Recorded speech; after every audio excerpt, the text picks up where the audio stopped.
الحمد للہ وکفا والصلاة والسلام علی عباده الذین اصطفا خصوصاً علی افضلہم وخاتم النبیین محمد الامین وعلی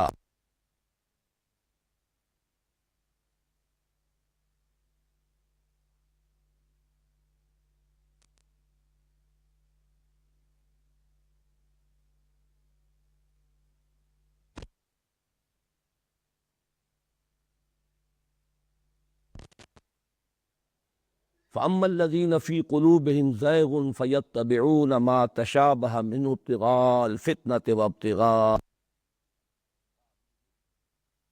وَمَا يَعْلَمُ تَأْوِيلَهُ إِلَّا اللَّهُ وَالرَّاسِخُونَ فِي الْعِلْمِ يَقُولُونَ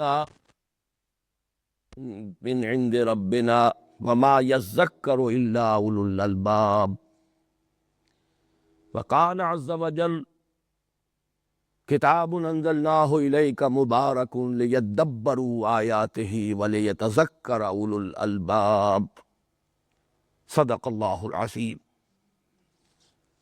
رب اشرح لی صدری ویسر لی امری واحلل عقدۃ من لسانی یفقہوا قولی۔ اللہم ربنا الہمنا رشدنا واعذنا من شرور انفسنا۔ اللہم ارنا الحق حقا وارزقنا اتباعہ وارنا الباطل باطلا وارزقنا اجتنابہ۔ اللہم ارحمنا بالقرآن العظیم واجعلہ لنا اماما ونورا وہدی ورحمہ۔ اللہم ذکرنا منہ ما نسینا وعلمنا منہ ما جہلنا وارزقنا تلاوتہ آناء اللیل وآناء النہار وَاجْعَلْهُ لَنَا حُجَّةً يَا رَبَّ الْعَالَمِينَ آمین۔ تعارف قرآن کے ضمن میں گزشتہ ہفتے 2 نشستوں میں ہم نے 10 عنوانات کے تحت کچھ بنیادی باتوں پر غور کیا۔ اس کا ایک اجمالی جائزہ پھر پیش کر رہا ہوں۔ پہلا عنوان تھا قرآن حکیم کے بارے میں ہمارا اجمالی عقیدہ۔ اس کے ضمن میں ایک بات کا اضافہ کرنا چاہ رہا ہوں کہ عقیدے کا لفظ قرآن اور حدیث کا نہیں ہے۔ یہ من جملہ ان اصطلاحات کے ہے کہ جو بعد میں وضع ہوئی ہے۔ عقیدہ عقدہ سے بنا ہے، گرہ، اور اس کا صحیح ترجمہ انگریزی میں ہوگا ڈاگما۔ وہ شے جو کوئی انسان مانتا ہے، بلا دلیل مانتا ہے، بلا برہان مانتا ہے۔ واقعہ یہ ہے کہ یہ لفظ اپنی اصل کے اعتبار سے دین اسلام کے ساتھ اور اس کی جو فکری اساس ہے ایمان، اس کے ساتھ مناسبت نہیں رکھتا۔ البتہ عوام الناس کے لیے یہی لفظ ہے کہ جو مستعمل ہے، اور عوام کے ضمن میں یہ بات بھی درست ہے کہ وہ کچھ باتیں مانتے ہیں اور ضروری نہیں کہ اس کے لیے ان کے پاس کوئی دلائل بھی ہو، کوئی استدلال بھی موجود ہو۔ بہرحال یہ لفظ اجمالی عقیدہ میں نے استعمال کیا تھا قرآن حکیم کے بارے میں 3 جو بنیادی باتیں ہیں ان کے ضمن میں۔ نمبر 1 یہ اللہ کا کلام ہے، نمبر 2 یہ محمد الرسول اللہ صلی اللہ علیہ وسلم پر نازل ہوا، اور نمبر 3 یہ من و عن کل کا کل محفوظ ہے۔ پھر ہم نے انہی 3 چیزوں پر ذرا تفصیل میں اور کسی قدر گہرائی میں اتر کر غور کیا۔ چنانچہ اگلے 3 عنوانات یہ تھے: قرآن کا کلام الہی ہونا، اس کے ضمن میں ہم نے کچھ گفتگو کی۔ کلام الہی کی انسانوں کے ساتھ جب اللہ کلام فرماتا ہے تو کتنی صورتیں ہیں۔ پھر یہ کہ یہ کلام الہی اللہ کی صفت ہے، قدیم ہے۔ کلام الہی انسانی ہدایت کے لیے متشکل ہوا حروف و اصوات کی صورت اختیار کر کے، حالانکہ کلام اللہ کی صفت ہے اور وہ ہر قسم کی حروف و اصوات اور ظاہری شکلوں سے مبرہ اور منزہ ہے۔ پھر یہ کہ وہ اصل کلام الہی وہ تو لوح محفوظ میں ہے، ام الکتاب میں ہے، کتاب مکنون میں ہے۔ یہ گویا کہ حضور صلی اللہ علیہ وسلم پر نازل ہوا، اور یہ اس کی مصدقہ نقول ہیں جو ہمیں اللہ تعالیٰ کے فضل و کرم سے حاصل ہے۔ اگلا عنوان تھا حضور پر اس کا نزول، اس میں پھر نزول، انزال، تنزیل، ان تین مصدروں میں فرق کیا ہے؟ قرآن مجید کے لیے انزال بھی آیا ہے اور تنزیل بھی آیا ہے، ان میں کیا فرق ہے؟ قرآن مجید کا لیلۃ المبارکہ اور لیلۃ القدر میں نازل ہونا، اس کا مفہوم کیا ہے؟ حضور پر 23 برس میں اس کا نزول، اس کا مفہوم کیا ہے؟ سابقہ کتابوں سے تقابل کرے تو سابقہ کتابوں کی تنزیل یا نزول اور قرآن کے نزول اور تنزیل میں کیا فرق ہے؟ اس پر ہم نے ذرا تفصیلاً غور کیا، اور اس کے ساتھ ساتھ یہ بھی کہ اس کا زمانہ نزول کیا ہے اور علاقہ نزول کیا ہے، تاکہ ٹائم اینڈ سپیس کمپلیکس میں ہمارے ذہن میں خاکہ جم جائے کہ یہ کب اور کہاں نازل ہوا۔ پھر چوتھی بحث تھی محفوظیت قرآن، اس کے ضمن میں اب میں کوئی مزید تفصیل میں نہیں جانا چاہتا۔ پانچویں بحث تھی قرآن کی زبان، یہ قریش اور حجاز کے بادیہ نشینوں کی زبان، اس میں قرآن حکیم نازل ہوا ہے۔ دوسرے قبائل، دوسرے علاقوں کی جو زبانیں تھیں اس کے بھی کچھ الفاظ مستعمل ہیں، لیکن اکثر و بیشتر یہ حجاز کے بادیہ نشینوں کی زبان میں نازل ہوا۔ پھر یہ کہ کچھ الفاظ ایسے بھی ہیں گنتی کے جو معرب ہیں دوسری زبانوں سے، غیر عربی زبانوں سے، وہ عربی میں منتقل ہوئے ہیں اور وہ بھی قرآن حکیم میں مستعمل ہے، لیکن وہ بھی شاذ ہے۔ فصاحت اور بلاغت کی یہ معراج ہے، اس میں ایک ملکوتی غنا بھی ہے، ڈیوائن میوزک، اور ایک اہم بات یہ کہ خود عربی زبان پر قرآن حکیم کا ایک بہت بڑا احسان ہے۔ اس عربی زبان کے اندر ایک دوام اور تسلسل قرآن حکیم کی وجہ سے اور اس کے ذریعے سے پیدا ہوا ہے، ورنہ 1400 برس میں زبانیں جو ہیں دنیا کی دوسری زبانیں کہیں سے کہیں پہنچ جاتی ہیں، بدل جاتی ہیں، محاورے تبدیل ہو جاتے ہیں، اسلوب بدل جاتے ہیں، لیکن جو فصیح عربی ہے وہ پوری دنیا میں جہاں بھی عربی ہے، پورے عرب دنیا میں فصیح عربی وہی ہے جو قرآن کی ہے۔ کولوکیل لینگویجز بے شمار ہیں، بہت مختلف ہیں، لہجے مختلف ہیں، علاقائی بولیاں مختلف ہیں، وہ بھی سب عربی ہی کہلاتی ہیں، لیکن وہ عربی مبین، وہ فصیح عربی ہے، آج بھی تصنیف و تالیف کی عربی وہی ہے، اور اہل علم کے مابین جب تبادلہ خیالات ہوتا ہے تو اس کا میڈیم یہی عربی بنتی ہے، گویا کہ اس عربی کو دوام اور تسلسل حاصل ہوا اس قرآن حکیم کی بدولت۔ چھٹی بحث تھی قرآن حکیم کے اسماء اور اس کی صفات، اس کے ضمن میں جو اہم ترین نام ہیں القرآن، الکتاب، الذکر، الہدیٰ، النور، الفرقان، یہ اس کے ناموں میں سے، باقی یہ کہ صفات اس کی بہت ہیں، جیسا کہ میں نے عرض کیا 55 نام ہیں جو جلال الدین سیوطی رحمہ اللہ نے مختلف صفات کے حوالے سے قرآن حکیم کے معین کیے ہیں، اور اپنی بہت ہی مشہور و معروف ان کی جو تصنیف ہے اس میں ان کو انہوں نے جمع کر دیا ہے۔ البتہ اس کے اسم علم کی حیثیت القرآن کو حاصل ہے، اس کے بارے میں قدر تفصیل سے ہم نے غور کیا۔ یہ القرآن، اس کا اصل مادہ کیا ہے؟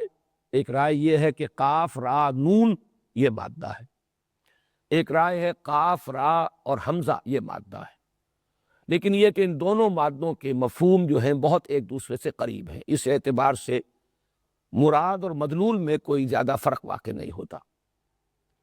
اگلی بحث تھی ساتویں اسلوب کلام، یہ شاعری نہیں ہے جس کی شدت سے نفی کی گئی، اگرچہ میں یہ عرض کر چکا ہوں کہ جو جدید تصور ہے بلینک ورس کا، آزاد نظم کا، کہا جا سکتا ہے، یوں ہم نہیں کہیں گے کہ قرآن مجید کو ان سے مشابہت حاصل ہے، یوں کہیں گے کہ اس کو، ان بلینک ورس کو اور آزاد نظم کو کچھ قرآن حکیم سے مشابہت حاصل ہے۔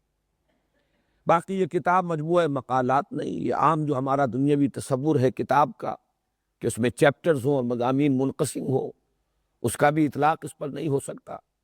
عام اسلوب خطبے کا ہے، تو میں نے عرض کیا تھا کہ اس کے لیے اگر اصطلاح ہمیں وضع کرنی ہی ہو تو ایک کلیکشن آف ڈیوائن اوریشنز، مجموعہ خطبات الہیہ۔ پھر اگلی بحث تھی 8ویں ترکیب و تقسیم، اس کی اکائی کیا ہے؟ آیت، آیت کے معنی کیا ہے؟ آیتیں کتنی ہیں؟ آیتیں مل کر سورتیں بنتی ہیں۔ سورت کے معنی کیا ہے، سورتوں کی تعداد کیا ہے؟ اس سے آگے سورتیں دور صحابہ میں صرف منزلوں یا احزاب کی شکل میں جمع تھی، اس کے علاوہ کوئی اصطلاح جو ہے دور نبوی میں اور دور صحابہ میں موجود نہیں تھی۔ تقسیم اب شروع ہوئی، بڑی صورتوں کو رکوعوں میں تقسیم کیا گیا تاکہ ایک رکعت میں نماز میں آسانی سے جو حصہ پڑھا جا سکے اور اس میں معنوی ربط نہ ٹوٹے۔ اور یہ تقسیم چونکہ تابعین کے دور میں ہو گئی، لہذا بہت ہی منطقی ہے، اصولی ہے، عقلی ہے اور مضمون کے اعتبار سے محکم ہے۔ البتہ جو پاروں میں تقسیم ہوئی ہے وہ زمانہ مابعد میں ہوئی ہے اور اس کی کوئی بنیاد نہیں ہے۔ حال ہی میں سعودی عرب نے جو بڑے پیمانے پر مصحف شائع کیے اور تقسیم کیے، اس میں انہوں نے احزاب میں تقسیم کیا پاروں کو، کچھ پاروں میں رد و بدل بھی کیا ہے ان کے آغاز اور اختتام میں کہیں کہیں، لیکن یہ کہ ان کو پھر تقسیم کیا 8 حصوں میں اور رکوعوں کی تقسیم انہوں نے ختم کر دی۔ میری ذاتی رائے یہ ہے کہ رکوعوں کی وہ تقسیم جو قدیم ہے وہ کہیں بہتر ہے احزاب کی اس تقسیم سے کہ جو سعودی عرب کے شائع شدہ مصاحف میں آج موجود ہے۔ ان میں معنوی ربط نہیں ہے، اس میں تو وہی ہے جیسے پارے برابر برابر 30 تقسیم کیے گئے، اسی برابر برابر 8 حصے کر دیے گئے اس پارے کے، جبکہ رکوعوں کا آپ کو معلوم ہے کسی پارے کے اندر 16 رکوع ہے، کسی میں 18 ہے، کسی میں کم ہے، کسی میں زیادہ ہے، کیونکہ وہاں پر تقسیم جو ہے معنوی ہے، وہ یقیناً بہتر تقسیم ہے۔ اس سے آگے کا معاملہ ہے ترتیب اور تدوین۔ تدوین کے ضمن میں عرض کر چکا ہوں کہ 3 مرحلوں میں اس کی تدوین مکمل ہوئی۔ ایک مرحلہ حضور صلی اللہ علیہ وسلم کی حیات طیبہ میں مکمل ہو گیا، لیکن وہ کتابی شکل میں قرآن جمع نہیں ہوا تھا، سینوں میں ترتیب کے ساتھ مدون ہو گیا، حفاظ کے سینوں میں محفوظ تھا۔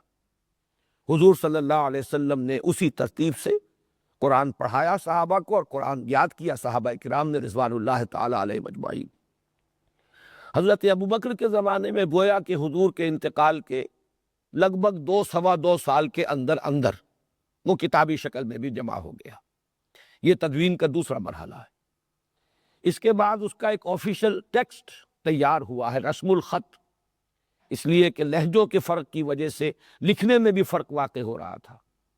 تو حضرت عثمان رضی اللہ تعالی عنہ کے عہد خلافت میں پھر اس کا ایک بورڈ بنا کر باقاعدہ حفاظ کا اور جو ماہرین قرآن تھے صحابہ کرام میں سے جو زیادہ قرآن مجید سے واقف تھے، پھر یہ کہ اس کا ایک آفیشل ٹیکسٹ تیار کر دیا گیا، اسے کہا جاتا ہے مصحف عثمان رضی اللہ تعالی عنہ۔ ویسے مصحف کا لفظ حضرت ابوبکر رضی اللہ تعالی عنہ کے عہد خلافت میں بھی یہ استعمال ہونے لگا تھا۔ جب اس کو جلد کی صورت میں ایک کتاب کی شکل میں مرتب کیا گیا تو سوال پیدا ہوا کہ اسے کیا کہیں، تو مختلف تجویزیں سامنے آئیں، لیکن اس میں جسے شرف قبول حاصل ہوا وہ مصحف ہے۔ تو مصحف تو مرتب ہو گیا ہے حضرت ابوبکر کے زمانے میں رضی اللہ تعالی عنہ، البتہ اس کا ایک معین رسم الخط، جس کے لیے میں نے الفاظ استعمال کیے تھے کہ حضرت عثمان کو اگر ہم کہیں جامع آیات القرآن تو یہ بہت مس لیڈنگ بات ہے، اس سے بڑے مغالطے پیدا ہوتے ہیں۔ البتہ یہ کہ جامع الامت علی رسم واحد، قرآن کے ایک رسم الخط پر پوری امت کو جمع کرنے والے یہ ہیں حضرت عثمان رضی اللہ تعالیٰ عنہ۔ ترتیب کے ضمن میں اجمالاً میں وہ بھی بیان کر چکا ہوں کہ وہ 7 احزاب یا 7 منزلیں یہ تو دور صحابہ میں اور سلف میں موجود تھا، البتہ یہ کہ عہد حاضر میں بعض حضرات کی جو نگاہ ہے تحقیقی اس پر منکشف ہوا کہ قرآن حکیم 60 گروپوں میں بھی منقسم ہے، ہر گروپ میں ایک یا ایک سے زائد مکی اور پھر ایک یا ایک سے زائد مدنی صورت، یہ جمع ہو کر ایک گروپ بنتے ہیں، اور یہ گروپ بھی قرآن حکیم میں 7 ہی ہے۔ آخری اور 10واں موضوع تھا جو پچھلی مرتبہ اتوار کے روز جس پر کہ ہماری گفتگو ختم ہوئی، قرآن کا موضوع۔ میں نے عرض کیا تھا کہ قرآن حکیم کا موضوع ہے ہدایت، اور اسی کے حوالے سے میں نے گفتگو کی تھی علم انسانی کے مختلف دائرے اور مختلف اس کی قسمیں۔ ایک صاحب نے بعد میں سوال جواب کی نشست میں یہ فرمایا تھا کہ کسی نے یہ کہا ہے کہ قرآن کا موضوع ہے انسان، تو واقعہ یہ ہے کہ جو بات میں نے عرض کی اور جو انہوں نے کہی اس میں کوئی فرق نہیں ہے. یقیناً انسان ہی کی ہدایت قرآن کا موضوع ہے.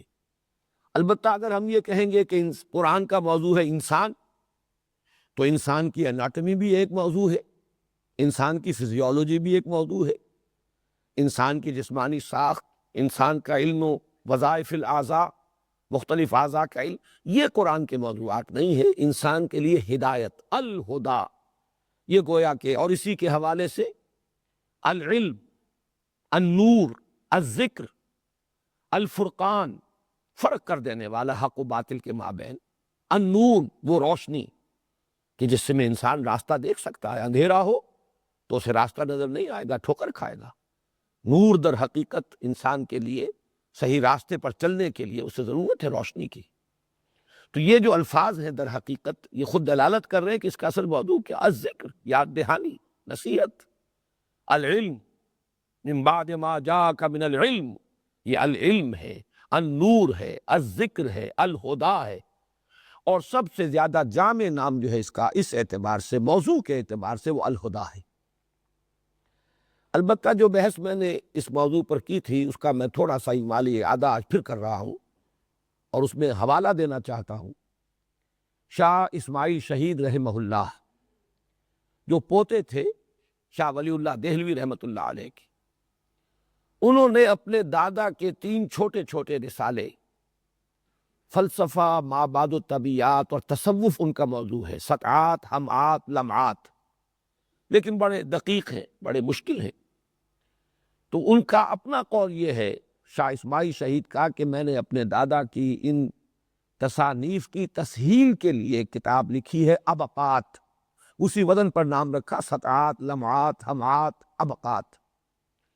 اس کا جو ابقہ اولا ہے نہایت جامع، اور واقعہ یہ ہے کہ جو عظیم کلاسکس ہوتی ہیں، جو کتابیں جنہیں کہا جائے کہ چوٹی کی، ان میں آپ کو نظر آئے گا بعض ابواب جو ہے بہت چھوٹے چھوٹے ہوتے ہیں.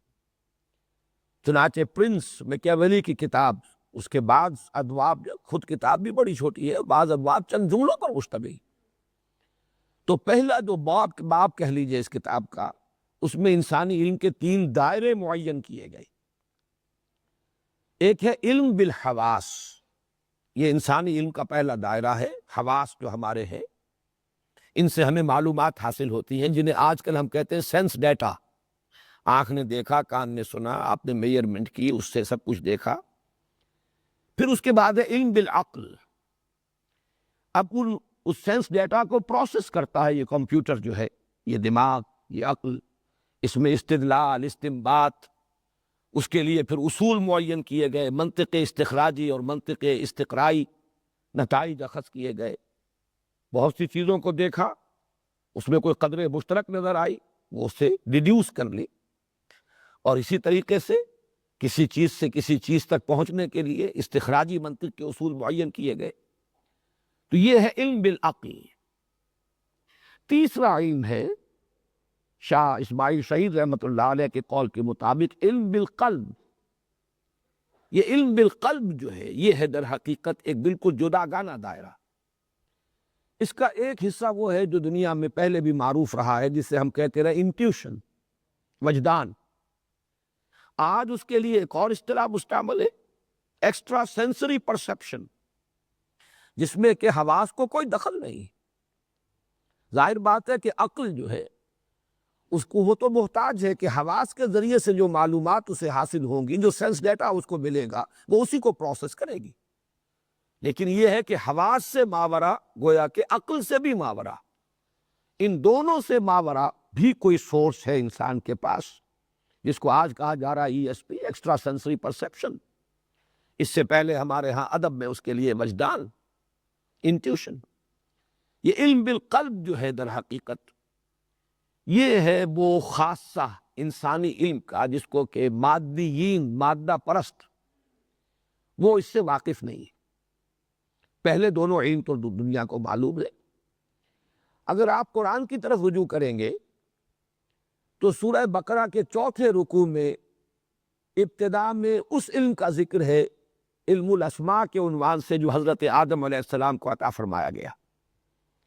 اور آخر میں ذکر ہے ہدایت کا، علم آدم الاسماء کلہا، یہ شروع میں، اور آخر میں جب خلافت کا چارج دیا گیا حضرت آدم علیہ السلام کو، تو جو چارٹر ہے اس کا ابدی چارٹر وہ یہ ہے فَإِمَّا يَأْتِيَنَّكُم مِّنِّي هُدًى فَمَن تَبِعَ هُدَايَ فَلَا خَوْفٌ عَلَيْهِمْ وَلَا هُمْ يَحْزَنُونَ وَالَّذِينَ كَفَرُوا وَكَذَّبُوا بِآيَاتِنَا أُولَٰئِكَ أَصْحَابُ النَّارِ هُمْ فِيهَا خَالِدُونَ۔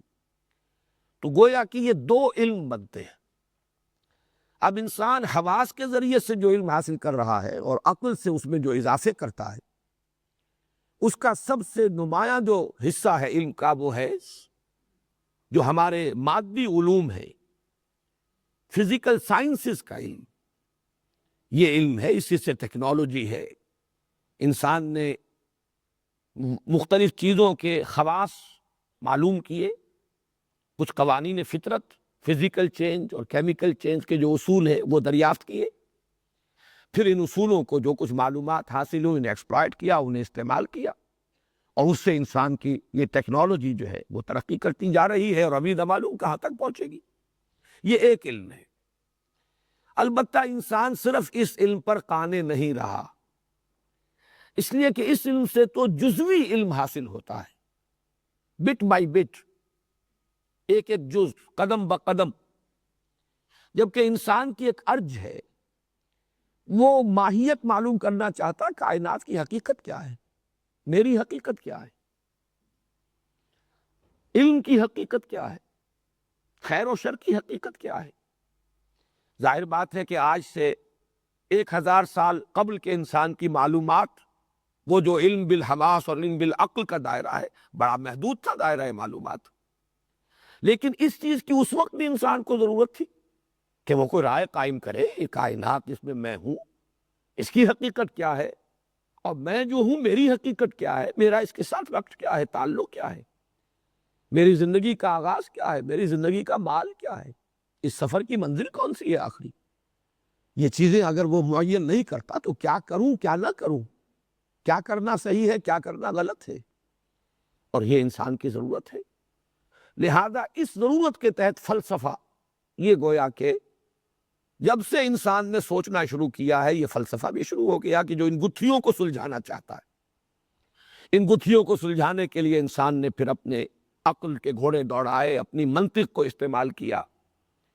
فلسفہ، ما بعد الطبیعیات، میٹافزکس، الہیات، ایتھکس، اخلاقیات، نفس انسانی کی حقیقت، نفسیات، یہ تمام علوم جو ہیں یہ بھی انسانی علوم میں سے ہے۔ گویا کہ علم بالحواس اور علم بالعقل کے نتیجے میں یہ دو علم وجود میں آئے، ایک فزیکل سائنسز کا علم جس کا تعلق ہے ٹیکنالوجی سے، دوسرا جس کو آپ کہیں فلسفی ہے، سوشالوجی ہے، نفسیات انسانی کا معاملہ ہے، اخلاقیات کا معاملہ ہے۔ تو اب یہ جان لیجئے کہ ہدا، جس کی کہ تکمیلی شکل الہدا ہے قرآن حکیم، اس کا موضوع وہ علم انسانی کا دائرہ اول نہیں ہے، یہ سائنس کی کتاب نہیں ہے، سائنس پڑھانے نہیں آئی، ٹیکنالوجی سکھانے نہیں آئی، انبیاء اس لیے نہیں بھیجے گئے۔ اگرچہ قرآن حکیم میں سائنٹیفک فینومینا کی طرف ریفرنسز ہیں اور وہ لازماً درست ہے، لیکن یہ کہ وہ اصل موضوع نہیں ہے قرآن کا، اور ان کے ضمن میں ظاہر بات ہے کہ ان کی حقیقت اور ان کی اصل ماہیت کو سمجھنا جو ہے، اس میں جیسے جیسے انسان کے سائنٹیفک علم میں تدریجاً ترقی ہوئی ہے، اسی طریقے سے ان ریفرنسز کو سمجھنا بھی انسان کے لیے تدریجاً ممکن ہو رہا ہے۔ البتہ قرآن کا اصل موضوع کیا ہے؟ وہ مابعد الطبیعیات، نفسیات۔ قرآن نے جو الہیات اور مابعد الطبیعیات دیے ہیں اس کا ایک مجموعی نام ایمان ہے۔ پھر فکر اور عمل دونوں کے لیے رہنمائی درکار ہے، جیسے کہ کسی راستہ چلنے والے کو ضرورت ہوتی ہے روڈ سائنس کی، روک دیا جائے ادھر نہ جانا، ادھر خطرہ ہے، ڈینجر ہے، یہاں ہلاکت ہے، یہاں ادھر نہ مڑ جانا ادھر جانا۔ اسی طریقے سے انسان کو سفر حیات میں ان کوشنز کی ضرورت ہے، ادھر خطرہ ہے، یہ شے تمہارے لیے ممنوع ہے، یہ حرام ہے، یہ نقصان دہ ہے، اس میں ہلاکت ہے، چاہے تمہیں نظر نہیں آ رہی ہلاکت، لیکن ادھر جاؤ گے تو تمہارے لیے ہلاکت ہے۔ تو در حقیقت یہ ہے اصل موضوع قرآن حکیم کا۔ میں تفصیل سے عرض کر چکا ہوں پچھلی مرتبہ کہ سائنٹیفک فنومینا کے بارے میں اصولی بات جان لینی چاہیے کہ وہ قرآن کا اصل موضوع نہیں ہے۔ البتہ جو بھی ریفرنسز ہیں وہ 100% درست ہے، جس کے لیے میں نے مورس بکائی اور وہ ایمبریولوجسٹ کیتھ ایلمور، ان کا میں نے خاص طور پر حوالہ دیا تھا۔ اب اس کے بعد آئیے ہم آگے چل رہے ہیں۔ ہمارا آج کا اصل موضوع ہے فہم قرآن کے اصول۔ فہم قرآن کے اصول کے تحت مجھے قرآن کے اصول تفسیر بیان کرنا مطلوب نہیں ہے، اس لیے کہ وہ اپنی جگہ پر ایک بہت بڑا موضوع ہے۔ آپ یوں کہہ سکتے ہیں کہ قرآن مجید کا مطالعہ اور اس مطالعے کے ضمن میں چند اصولی، انہیں ہدایات کہیں اشارات کہیں، وہ ہے جو میری آج کی گفتگو کا موضوع ہے، اور اس کے لیے میں نے 7 ذیلی عنوان معین کیے ہیں۔ آج اگر یہ بیان مکمل ہو جائے تو میں کافی سمجھوں گا، اور پھر کچھ اور موضوعات بھی تعارف قرآن کے ضمن میں باقی رہ جائیں گے جو انشاءاللہ ہم کل مکمل کریں گے۔ سورہ فاتحہ کے درس کی نوبت جو ہے وہ انشاءاللہ اب اگلے ہفتے آئے گی۔ سب سے پہلے یہ کہ قرآن مجید کا اسلوب استدلال کیا ہے۔ قرآن کے ہر طالب علم کو یہ جاننا چاہیے کہ قرآن کا اسلوب استدلال، اگرچہ فلسفہ اس کا موضوع ہے، لیکن اس کا اسلوب استدلال منطقی نہیں ہے، اس لیے کہ جس فلسفے سے انسان واقف ہے اس کی بنیاد منطق ہے۔ یہ تو کہا جا سکتا ہے کہ پہلے استخراجی منطق تھی، کل کی کل ڈیڈکٹیو لاجک، اب جو ہے انڈکشن بھی ہے، انڈکٹیو لاجک بھی ہے، استقراء بھی ہے، لیکن قرآن حکیم سے اگر کچھ مناسبت ہے تو استقراء کو تو ہے، انڈکشن کو تو ہے۔ وہ جو جس سے کہ ہمارے فلاسفہ اور متکلمین جس سے اعتناء کرتے رہے ہیں، ڈیڈکٹیو لاجک، استخراجی منطق، قرآن مجید نے اس کو سرے سے اختیار نہیں کیا، بلکہ واقعہ یہ ہے کہ بہت ہی ایک طرح سے کہا جا سکتا ہے کہ زیادتی بھی ہوئی، اگرچہ وہ ایک دور کا ایک تقاضا تھا، اس کو پورا کرنے کی ہمارے متکلمین نے کوشش کی، لیکن اس سے واقعہ یہ ہے کہ کوئی زیادہ فائدہ نہیں پہنچ پایا۔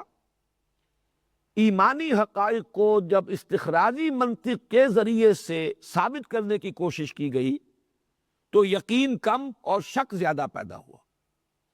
اس ضمن میں کانٹ کی بات آخری ہے، علامہ اقبال نے بھی اپنے خطبات کا آغاز اسی کے حوالے سے کیا کہ اس نے ثابت کر دیا اور حتمی طور پر ثابت کر دیا کہ کسی منطقی دلیل سے خدا کا وجود ثابت نہیں کیا جا سکتا۔ منطق میں آپ ایک دلیل لائیں گے اللہ کی ہستی کے لیے، اس بات کے لیے، دوسری دلیل منطق کی اسے کاٹ دے گی، منطق کو کاٹ دیتی۔ لہذا قرآن کا اسلوب جو ہے، اگرچہ اس نے کہیں کہیں منطق کو استعمال کیا ہے، لیکن وہ بھی منطقی اصطلاحات میں نہیں۔ قرآن مجید کا اسلوب استدلال ہے فطری۔ اس سے مراد کیا ہے؟ اس فطری استدلال کے لیے ایک اور لفظ بھی میں استعمال کر رہا ہوں، خطابی انداز، جس کو بعض فلاسفہ اور اہل منطق جو ہے استحقاراً یہ لفظ استعمال کرتے ہیں، خطابی دلیل ہے۔ یہ خطابی دلیل در حقیقت اسے کہتے ہیں، جیسے کہ میں نے عرض کیا تھا کہ خطیب ہے، خطیب جب خطبہ دیتا ہے تو جہاں وہ عقلی دلائل دیتا ہے وہاں جذبات سے بھی اپیل کرتا ہے۔ یہ جو اس کے اندر اس کے پروفاؤنڈنس پیدا ہوتی ہے خطبے میں، ایک لیکچر ہے، اس لیکچر میں زیادہ تر جو ہے دار و مدار اور انحصار ہوتا ہے منطق پر، دلیل پر، جو عقل کو قائل کر سکے۔ لیکن خطیب، اگر شعلہ بیان خطیب ہے، وہ انسان کے جذبات کو بھی اپیل کرتا ہے۔ اس کو کہا جاتا ہے خطابی دلیل۔ خطبے سے خطابی دلیل، یہ لفظی جو مناسبت ہے وہ بھی ذہن میں رکھ لیجئے۔ تو واقعہ یہ ہے کہ یہ خطابی انداز اور خطابی استدلال قرآن حکیم نے استعمال کیا ہے، لیکن اس کی اصل بنیاد کیا ہے؟ کہ انسان کی جو فطرت ہے، جو بیسک نیچر ہے، اس میں کچھ حقائق موجود ہیں، ان حقائق کو ابھارنا مقصود ہے۔ انسان کو آمادہ کیا جائے کہ ذرا اپنے من میں ڈوب کر پا جا سراغ زندگی۔ یہ عقل اور منطق جو ہے بڑا، اس کا دائرہ محدود ہے، تنگ ہے۔ اپنے اندر جھانکو، اپنے من میں ڈوب کر پا جا سراغ زندگی۔ تو انسان کے اندر صرف عقل ہی نہیں ہے، کچھ اور بھی ہے۔ غافل تو نرا صاحب ادراک نہیں ہے نور تجلی بھی اسی خاک میں پنہاں، کوئی اور شے بھی ہے، اس شے کو اپیل کرنا تاکہ انسان فطرت کی بنیاد پر اپنے اندر جھانکے اور محسوس کرے کہ ہاں یہ ہے، چاہے دلیل اس کے لیے کوئی منطقی دلیل پیش نہ کی جا سکتی ہے۔ یہ ہے در حقیقت قرآن کا فطری طرز استدلال۔ جیسے کہ کسی کی آنکھوں میں آنکھیں ڈال کر اس سے کوئی بات جو ہے وہ کہہ رہا ہے کچھ اور، لیکن اسے توجہ دلائی جائے، ذرا غور کرو، ذرا سوچو، اپنے اندر جھانکو۔ میں اس کی ایک مثال دے رہا ہوں، جیسے سورہ ابراہیم کی آیت نمبر 10 میں فرمایا گیا، افی اللہ شک فاطر السماوات والارض، کیا اللہ کی ہستی میں کوئی شک ہے جو آسمانوں اور زمین کا پیدا کرنے والا ہے؟ اب یہاں کوئی منطقی دلیل تو نہیں، لیکن یہ کہ آمادہ کیا جا رہا ہے، جھانکو اپنے اندر، تمہیں اپنے اندر ثبوت ملے گا، تمہیں اپنے اندر شہادت ملے گی۔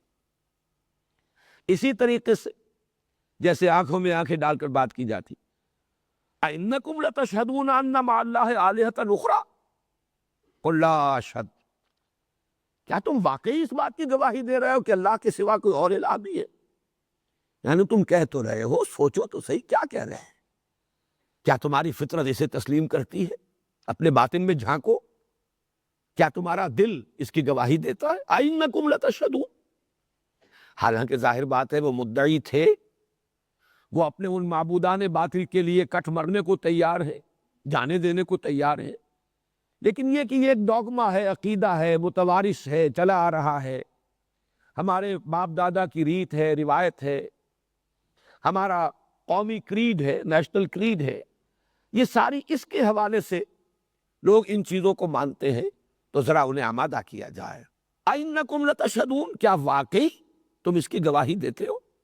اَنَّ مَعَ اللَّهِ آلِهَةً أُخْرَىٰ، اب یہ جو انداز ہے تو قرآن گویا کہ انسان کی فطرت کے اندر جو شے مضمر ہے اسی کو ابھار کر باہر لانا چاہتا ہے۔ اس انداز سے قرآن کا جو اسلوب استدلال ہے وہ منطقی نہیں، بلکہ اگر اسے کہا جائے خطابی، تو قرآن مجید کا اصول استدلال یقیناً خطابی ہے، اس لیے کہ اس میں انسان کی فطرت، اس کے جذبات، اس کے اندر کے مضمر حقائق کو اپیل کیا جاتا ہے۔ دوسرا اہم ذیلی عنوان ہے آج کا، قرآن حکیم میں محکم اور متشابہ کی تقسیم۔ میں نے آج ابتدا میں سورہ آل عمران کی وہ آیت آپ کو سنائی ہے، هو الذی انزل علیک الکتاب منہ آیات محکمات ہن ام الکتاب واخر متشابہات، وہی ہے اللہ جس نے نازل کی اے محمد صلی اللہ علیہ وسلم آپ پر یہ کتاب، اس میں سے کچھ آیات محکمات ہیں، پختہ، محکم، ہن ام الکتاب، وہی جڑ بنیاد ہے کتاب کی۔ اس آیت میں لفظ کتاب 2 دفعہ آیا ہے، اور دونوں کے مفہوم و مدلول میں تھوڑا سا باریک سا فرق ہے، وہ میں ابھی بیان کروں گا۔ وہ ہے جڑ کتاب کی، وَأُخَرُ متشابہات، کچھ اس میں متشابہات ہیں۔ متشابہات کس معنی میں؟ کوئی اجتماع ہو جاتا ہے ان کے اصل مفہوم کو سمجھنے میں، اصل مراد کیا ہے، اصل مطلب کیا ہے، اس میں کچھ اجتماع ہو جاتا ہے، وہ متشابہات ہیں۔ فرمایا فَأَمَّا الَّذِينَ فِي قُلُوبِهِمْ زَيْغٌ فَيَتَّبِعُونَ مَا تَشَابَهَ مِنْهُ ابْتِغَاءَ الْفِتْنَةِ وَابْتِغَاءَ تَأْوِيلِهِ، تو وہ لوگ کہ جن کے دلوں میں کجی ہے، وہ ان متشابہ آیات کے پیچھے پڑ جاتے ہیں، اسی پر غور و فکر، اسی کی کھود کرید، اسی کی بال کی کھال اتاری جا رہی ہے، اور اس کا نتیجہ کیا نکلتا ہے؟ ایک تو یہ کہ ایسے لوگ بھی ہیں جن کی نیت ہی فتنہ اٹھانے کی ہے، ابتغاء الفتنہ، فتنہ اٹھانا چاہتے ہیں، اور یہ بھی ابتغاء تعویل، اس کے تعویل، اس کا اصل مفہوم وہ جاننا چاہتے ہیں۔ وما یعلم تاویلہ الا اللہ، حالانکہ اس کی تعویل، حقیقی مفہوم و معنی اور مراد اللہ کے سوا کوئی نہیں جانتا۔ والراسخون فی العلم، اور جو علم میں پختگی کے حامل ہیں، یقولون آمنا بہ کل من عند ربنا، وہ کہتے ہیں کہ ہم ایمان رکھتے ہیں اس پوری کتاب پر، محکمات پر بھی، متشابہات پر بھی، یہ سب ہمارے رب کی طرف سے ہے۔ وما یذکر الا اولو الالباب، لیکن یہ نصیحت اور یہ تذکر نہیں حاصل کرتے مگر وہی جو ہوش مند ہے، عقل مند ہے۔ اللہ تعالی ہمیں ان عقل مندوں میں، ہوش مندوں میں شامل کرے، راسخون فی العلم میں ہمارا شمار ہو۔ لیکن اگر ہم یہ چاہتے ہیں تو جاننا چاہیے یہ محکم اور متشابہ سے مراد کیا ہے، فرق کیا ہے ان میں۔ اس اعتبار سے میں عرض کروں گا کہ محکم قطعی وہ محکم کہ جن کے محکم ہونے میں نہ پہلے کوئی شبہ ہو سکتا تھا، نہ اب ہوگا، نہ کبھی آئندہ ہوگا، وہ تو قرآن حکیم کے اوامر و نواہی ہے، ڈوز اینڈ ڈونٹس، یہ کرو یہ مت کرو، یہ حرام یہ حلال، یہ جائز یہ ناجائز، یہ پسندیدہ یہ ناپسندیدہ، یہ اللہ کو پسند اور یہ اللہ کو ناپسند۔ یہ جو عملی حصہ ہے قرآن کا، در حقیقت اصل محکمات وہی ہیں۔ یہی وجہ ہے میں توجہ دلا رہا ہوں کہ یہ کتاب کا لفظ اس آیت میں آیا ہے 2 مرتبہ۔ پہلے آیا ہے بحیثیت مجموعی پوری کتاب، پورا قرآن، هو الذی انزل علیک الکتاب منہ آیات محکمات ہن ام الکتاب۔ یہ دوسری مرتبہ جو لفظ کتاب آیا ہے وہ اسی مفہوم میں ہے کہ کتاب کا لفظ خاص طور پر قرآن مجید کا جو عملی ہدایات پر مشتمل حصہ ہے اس کے لیے یہ مخصوص ہے۔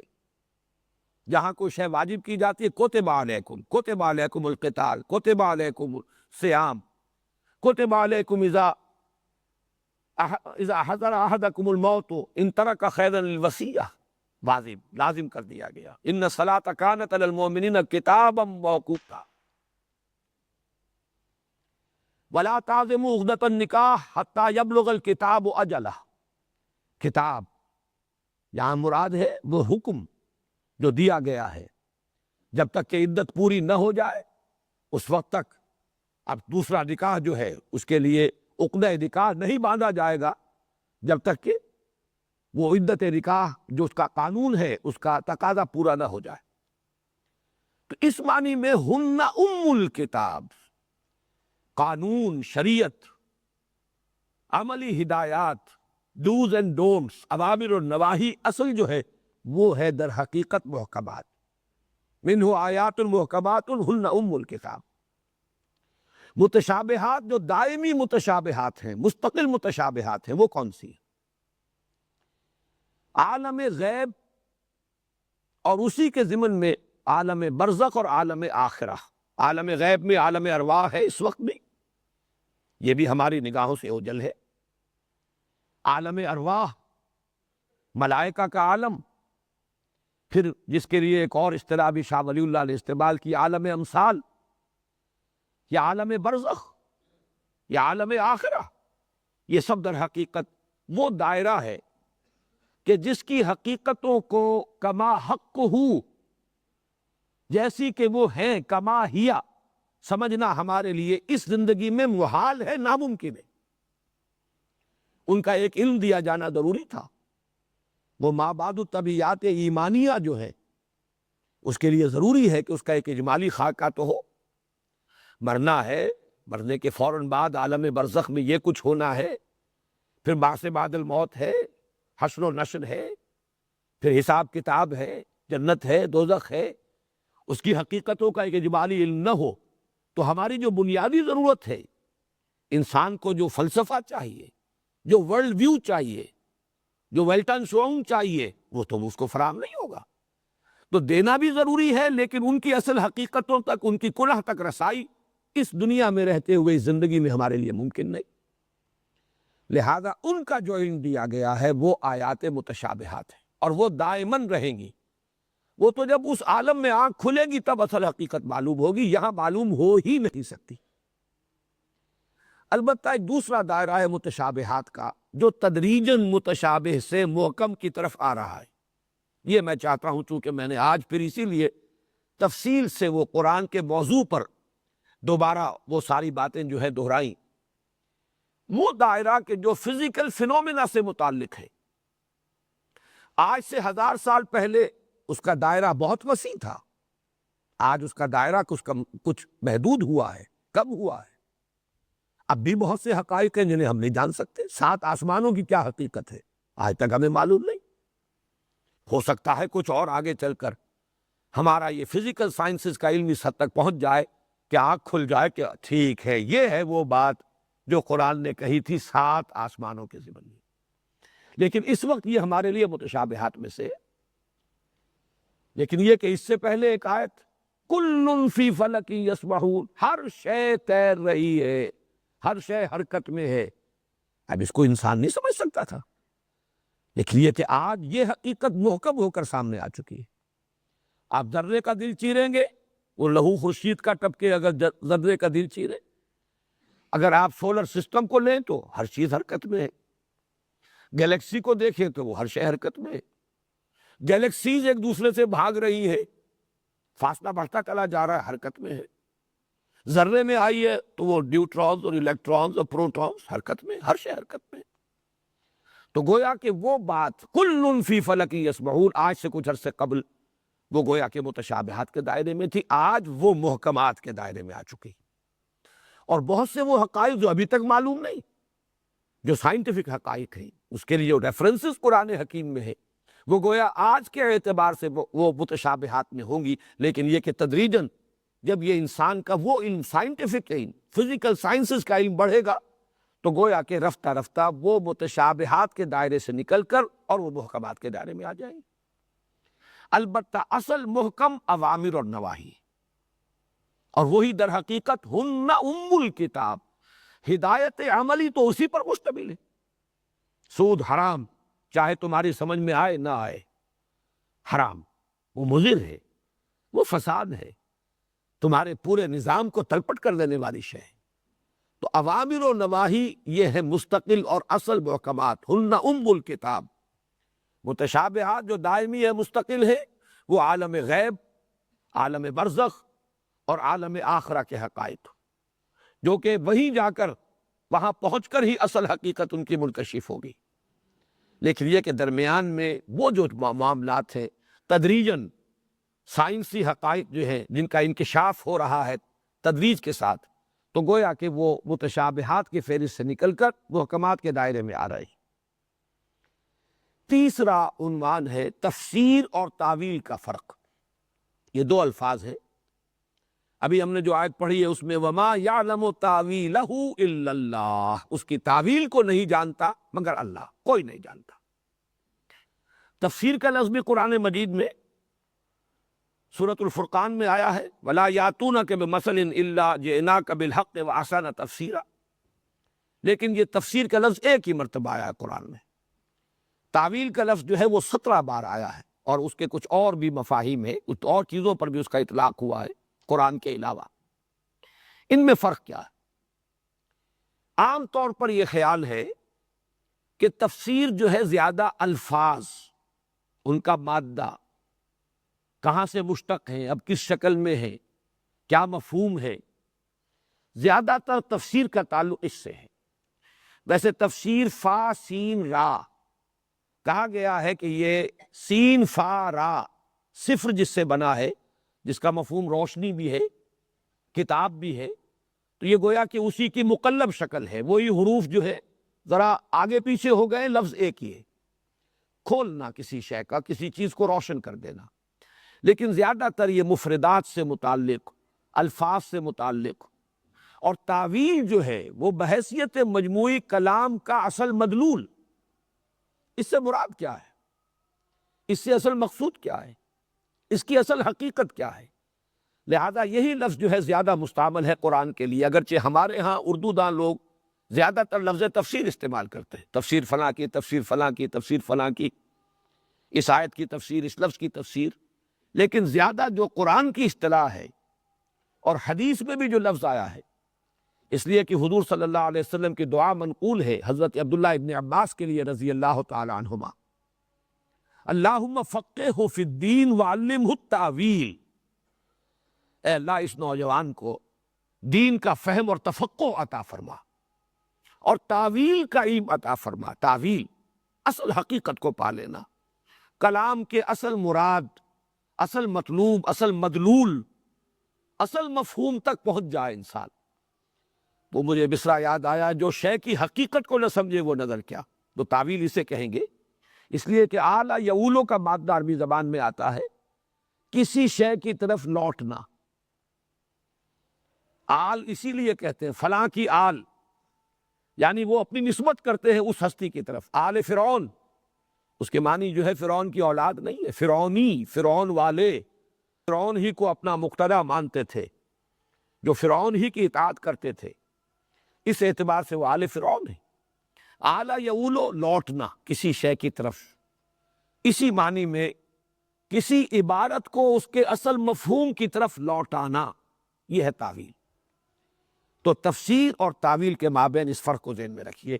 اب چوتھا عنوان ہے جو اس سے متعلق ہے، تعویل عام اور تعویل خاص. قرآن حکیم میں کوئی آیت ہے یا چند آیات کا مجموعہ ہے یا کوئی خاص مضمون ہے جو چند آیات میں مکمل ہو رہا ہے، اس پر غور کرنے میں دو مرحلے ہمیشہ پیش نظر رہنے چاہیے. ایک تعویل خاص. تعویل خاص سے مراد کیا ہے؟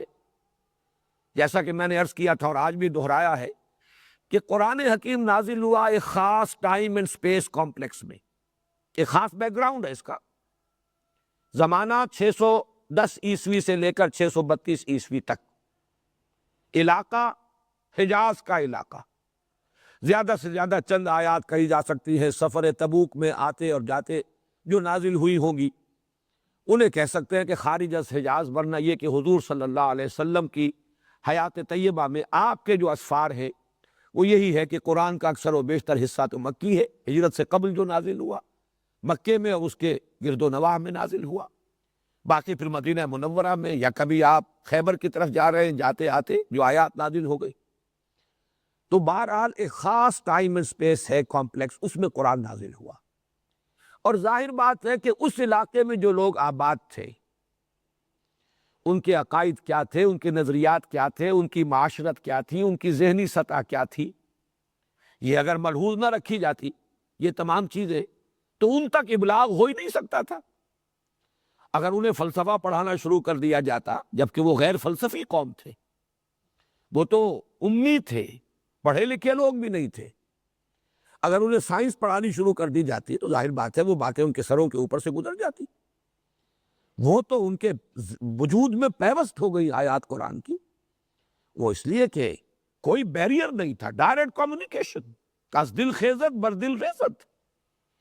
اس اعتبار سے پورے قرآن کا ایک شان نزول کہیے، ویسے شان نزول کا لفظ آتا کسی خاص آیت کا کہ یہ اس واقعے پر نازل ہوئی، اس شخص سے متعلق نازل ہوئی، لیکن یہ کہ میں اس وقت عرض کر رہا ہوں کہ وہ جو میں نے آپ کے سامنے ایک نقشہ رکھا 610 عیسوی سے 632 عیسوی تک اور حجاز کا علاقہ، یہ گویا کہ یہ ٹائم اینڈ سپیس ایک مجموعی شان نزول ہے قرآن حکیم کی. اس میں نازل ہوا، وہاں کے حالات، اس عرصے کے واقعات، اس میں تدریجاً جو تبدیلی ہوئی حالات میں، پھر کون لوگ اس کے مخاطب تھے، وہ مکے والوں کے کیا عقائد تھے، کیا ان کی رسمیں تھیں، کیا ریتیں تھیں، کیا نظریات تھے، کیا مسلمات تھے ان کے نزدیک، کیا ان کی دلچسپیاں تھیں. یہ گویا کہ مجموعی طور پر قرآن کو جب آپ اس کانٹیکسٹ میں رکھیں گے، اس کانٹیکسٹ میں رکھ کر جب اس پر غور کریں گے تو یہ تعویل خاص ہوئی. اسی کو جب آپ مزید تفصیل میں جائیں گے، یہ واقعہ اس وقت نازل ہوا، یہ آیت اس وقت نازل ہوئی، فلاں واقعے پر نازل ہوئی، وہ واقعہ اس کے پس منظر میں ہے، یہ شان نزول ہے. اس کے اعتبار سے بھی تعویل خاص، یعنی قرآن مجید کی کسی آیت یا چند آیات پر غور کرتے ہوئے اولاً اس کو اس کانٹیکسٹ میں رکھ کر غور کرنا. اس کی میں تعبیر ایک اور انداز میں کر رہا ہوں کہ یہ جاننے کی کوشش کرنا کہ جب یہ آیات نازل ہوئیں اس وقت لوگوں نے ان کا مفہوم کیا سمجھا، یہ تعویل خاص ہوگی. ایک خاص ان کا محدود ہے ذہن کا پیمانہ، اور اسی میں وہ قرآن مجید جو ہے وہ نازل ہو رہا ہے، اتر رہا ہے. انہوں نے کیا سمجھا؟ البتہ قرآن چونکہ نازل ہوا ہے نوع انسانی کی ابدی ہدایت کے لیے، یہ خاص اس علاقے کے لوگوں کے لیے تو نازل نہیں ہوا، یہ خاص اس زمانے کے لوگوں کے لیے تو نازل نہیں ہوا، لہذا اس میں جو ہدایت ہے وہ ابدی ہے. اس اعتبار سے تعویل عام کرنی ہوگی. تعویل عام کے اعتبار سے اب الفاظ پر غور کیجئے، الفاظ کیا استعمال کیے گئے، ان الفاظ کا در و مشق کیا ہے، یہ الفاظ جڑ کر جب ترکیبوں کی شکل اختیار کرتے ہیں کیا ترکیبیں بنی ہیں، پھر ان آیات کا باہمی ربط کیا ہے، سیاق و سباق کیا ہے۔ کوئی آیات نازل ہوئی ہے خاص کانٹیکسٹ میں، وہ تو اس کا واقعاتی پس منظر ہے، وہ واقعاتی پس منظر جو ہے وہ تعویل خاص کا جز بنے گا، لیکن یہ جو ترتیب ہے قرآن کی، اس میں یہ آیات کس سلسلے میں وارد ہوئی ہے، کس صورت میں آئی، اس کا عمود کیا ہے، اس صورت کا جوڑا کون سا ہے، پھر وہ صورتیں کس گروپ میں شامل ہے، مکی اور مدنی صورتوں والے گروپ میں، اس کا مرکزی مضمون کیا ہے، اس کانٹیکسٹ میں رکھ کر سیاق و سباق متن کا، ایک سیاق و سباق ہے واقعات کا، وہ ہے شان نزول، اس کے لیے تو اس سے تو ہمیں معلوم ہوگی اس آیت کی تعویل خاص، اور جب ہم اس اعتبار سے غور کریں گے، اس ترتیب کے ساتھ قرآن مجید میں جن آیات کو جس ترتیب سے رکھا گیا ہے، اور یہی میں نے جیسا کہ عرض کیا اصل حجت یہی ہے، یہی اصل ترتیب ہے، یہی لوح محفوظ کی وہ جو اصل قرآن ہے، وَإِنَّهُ فِي أُمِّ الْكِتَابِ لَدَيْنَا لَعَلِيٌّ حَكِيمٌ، یہ اس کی ترتیب ہے، وہ ہوگا تعویل عام۔ اس کے اعتبار سے ایک اصولی جملہ جو ہے وہ اگر یاد کر سکیں تو کیجئے، الاعتبار لعموم اللفظ لا لخصوص السبب، اصل اعتبار ہوگا الفاظ کے عموم کا، الفاظ جو استعمال ہوئے ان کے معنی کیا ہے، ان کا مفہوم کیا ہے، اس کا مدلول کیا ہے، کلام عرب سے نظائر لائے جائیں، عرب اس لفظ کو استعمال کرتے تھے تو کس معنی میں استعمال کرتے تھے، اس لفظ کے عموم کو، الاعتبار لعموم اللفظ لا لخصوص السبب، جو سبب نزول ہے، جو شان نزول ہے، اصل اعتبار اس کا نہیں ہوگا، لیکن اس کے یہ معنی بھی نہیں ہے کہ آپ اس کو نظر انداز کر دیں۔ اس میں جو متوازن بات ہوگی وہ یہی ہے کہ پہلا غور کیجئے، پہلا اس پر تدبر کیجئے اس حوالے سے کہ تعویل خاص کیا ہے، کب نازل ہوئی، کس کانٹیکسٹ میں نازل ہوئی، کیا پس منظر ہے واقعاتی جس میں یہ آیات نازل ہوئی، اور اس وقت لوگوں نے جب یہ نازل ہوئی کیا سمجھا، اور ایک یہ ہے کہ اب ابدی ہدایت کا سرچشمہ ہونے کے ناطے اب اس کے عموم کے اوپر غور کیا جائے، تو الاعتبار لعموم اللفظ لا لخصوص السبب، یہ اصول ہے گویا کہ، اور اس میں تعویل خاص اور تعویل عام کے اس فرق کو ذہن میں رکھیے۔ پانچواں موضوع ہے اس مطالعہ قرآن کے لیے جو اصولی باتیں پیش نظر رہنی چاہیے، ان میں تذکر بمقابلہ تدبر۔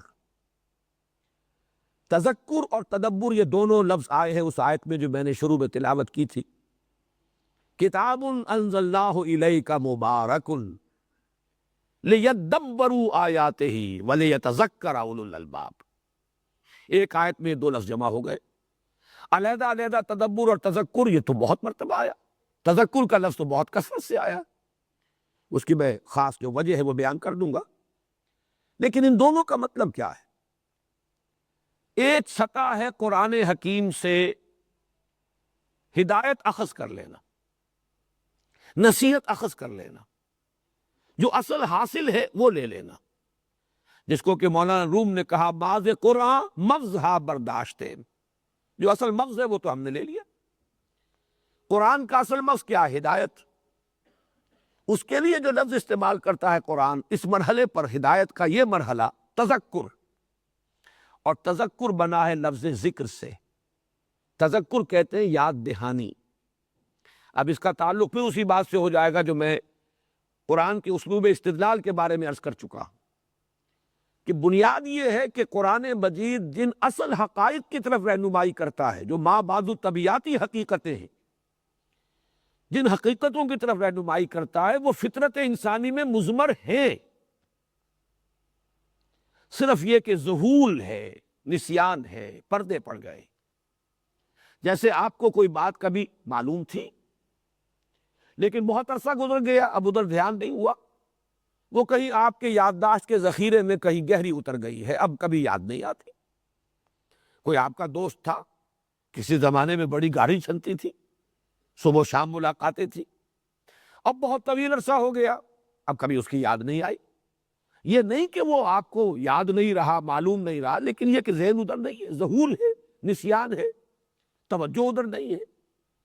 کبھی ادھر ذہن منتقل ہی نہیں ہوتا، لیکن اچانک کسی روز آپ اپنا ٹرنک کھولتے ہیں تو اس میں سے کوئی رومال، کوئی قلم جو کبھی اس نے دیا ہو آپ کو، وہ اگر برآمد ہو گیا، فوراً آپ کو اپنا دوست یاد آ جائے گا۔ یہ فینومینن ہے تذکر۔ تذکر جو ہے وہ تعلم نہیں ہے، تعلم کہیں گے کوئی علم حاصل کرنا، نئی بات جاننا۔ تذکر ہے پہلے سے حاصل شدہ علم جس پر کوئی ذہول اور نسیان کے پردے پڑ گئے تھے، ان پردوں کو ہٹا کر اس کو اندر سے برآمد کر لینا۔ یہ فطرت انسانی کے اندر جو حقائق مضمر ہیں، اللہ کی معرفت، اللہ کی محبت، یہ فطرت میں موجود ہے۔ پردے پڑ گئے، دنیا کی محبت غالب آ گئی ہے، دنیا کی دلچسپیوں نے، وہ جو فیض کا شعر ہے، دنیا نے تیری یاد سے بیگانہ کر دیا، یہاں کی دلچسپیاں کہہ لیں، یہاں کے مسائل کہہ لیں، یہاں کی مشکلات کہہ لیں، یہاں کی مصروفیات کہہ لیں، مشاغل کہہ لیں، اس کی وجہ سے ذہول ہے، پردہ پڑ گیا۔ اب تذکر یہ ہے کہ وہ ذرا پردہ ہٹا دیا جائے، تازہ ہو جائے۔ وہ جو حفیظ کا مصرع ہے، آؤ سجدے میں گرے لوح جبیں تازہ کرے، اس اپنی یادداشت کو رینیو کرنا، اپنی فطرت میں مضمر حقائق کو پھر اجاگر کر لینا، یہ تذکر ہے۔ اور قرآن کا اصل ہدف یہی ہے، اور اس اعتبار سے قرآن کا دعویٰ ہے۔ سورہ قمر میں 4 مرتبہ یہ آیت آئی ہے، وَلَقَدْ يَسَّرْنَا الْقُرْآنَ لِلذِّكْرِ فَهَلْ مِن مُدَّكِرٍ۔ اس تذکر کے لیے ہم نے قرآن کو بہت آسان بنایا ہے، کوئی بہت گہرائی میں غوطہ غنی کرنے کی ضرورت نہیں ہے، غوطہ زنی کی، کوئی بہت اس میں آدمی کی مشقت اور محنت مطلوب نہیں ہے۔ طلب حقیقت ہو انسان کے اندر، اور قرآن سے ایک براہ راست کمیونیکیشن ہو جائے، وہ تذکر حاصل ہو جائے۔ بس اس کی شرط صرف ایک ہے، اور وہ یہ ہے کہ اتنی عربی انسان کو ضرور آتی ہو کہ قرآن سے وہ ہم کلام ہو جائے۔ اگر آپ ترجمہ دیکھیں گے، وہ کچھ معلومات حاصل ہوں گی، تذکر نہیں ہوگا۔ آپ تفسیریں پڑھیں گے، وہ جو اقبال نے کہا ہے، گرا کشا ہے نہ راضی نہ صاحب کشاف، ان سے آپ کو معلومات حاصل ہو سکتی ہیں۔ ایک لفظ کی بحث ہو جائے گی، کہاں سے چلا کہاں پہنچا، کیا لغت ہے کیا نحو ہے، لیکن یہ کہ ایک جو تذکر کا عمل ہے، فینومینن، کہ آپ کے اندر کے مضمر حقائق ابھر کر آپ کے شعور کی سطح پر دوبارہ آ جائے، یہ تذکر جو ہے، اس کے لیے اتنی عربی سے واقفیت کہ آپ براہ راست ہم کلام ہو، کمیونیکیشن براہ راست ہو رہا ہو۔ اس کے لیے یہ نہ ہو کہ ابھی آپ نے متن کو پڑھا، پھر اب آپ نے دیکھا حاشیے میں کیا لکھا ہے، ترجمہ کیا لکھا ہے، اب اگلی آیت کی طرف گئے، تسلسل ٹوٹ گیا، کلام کی تاثیر جو ہے وہ ختم ہو گئی۔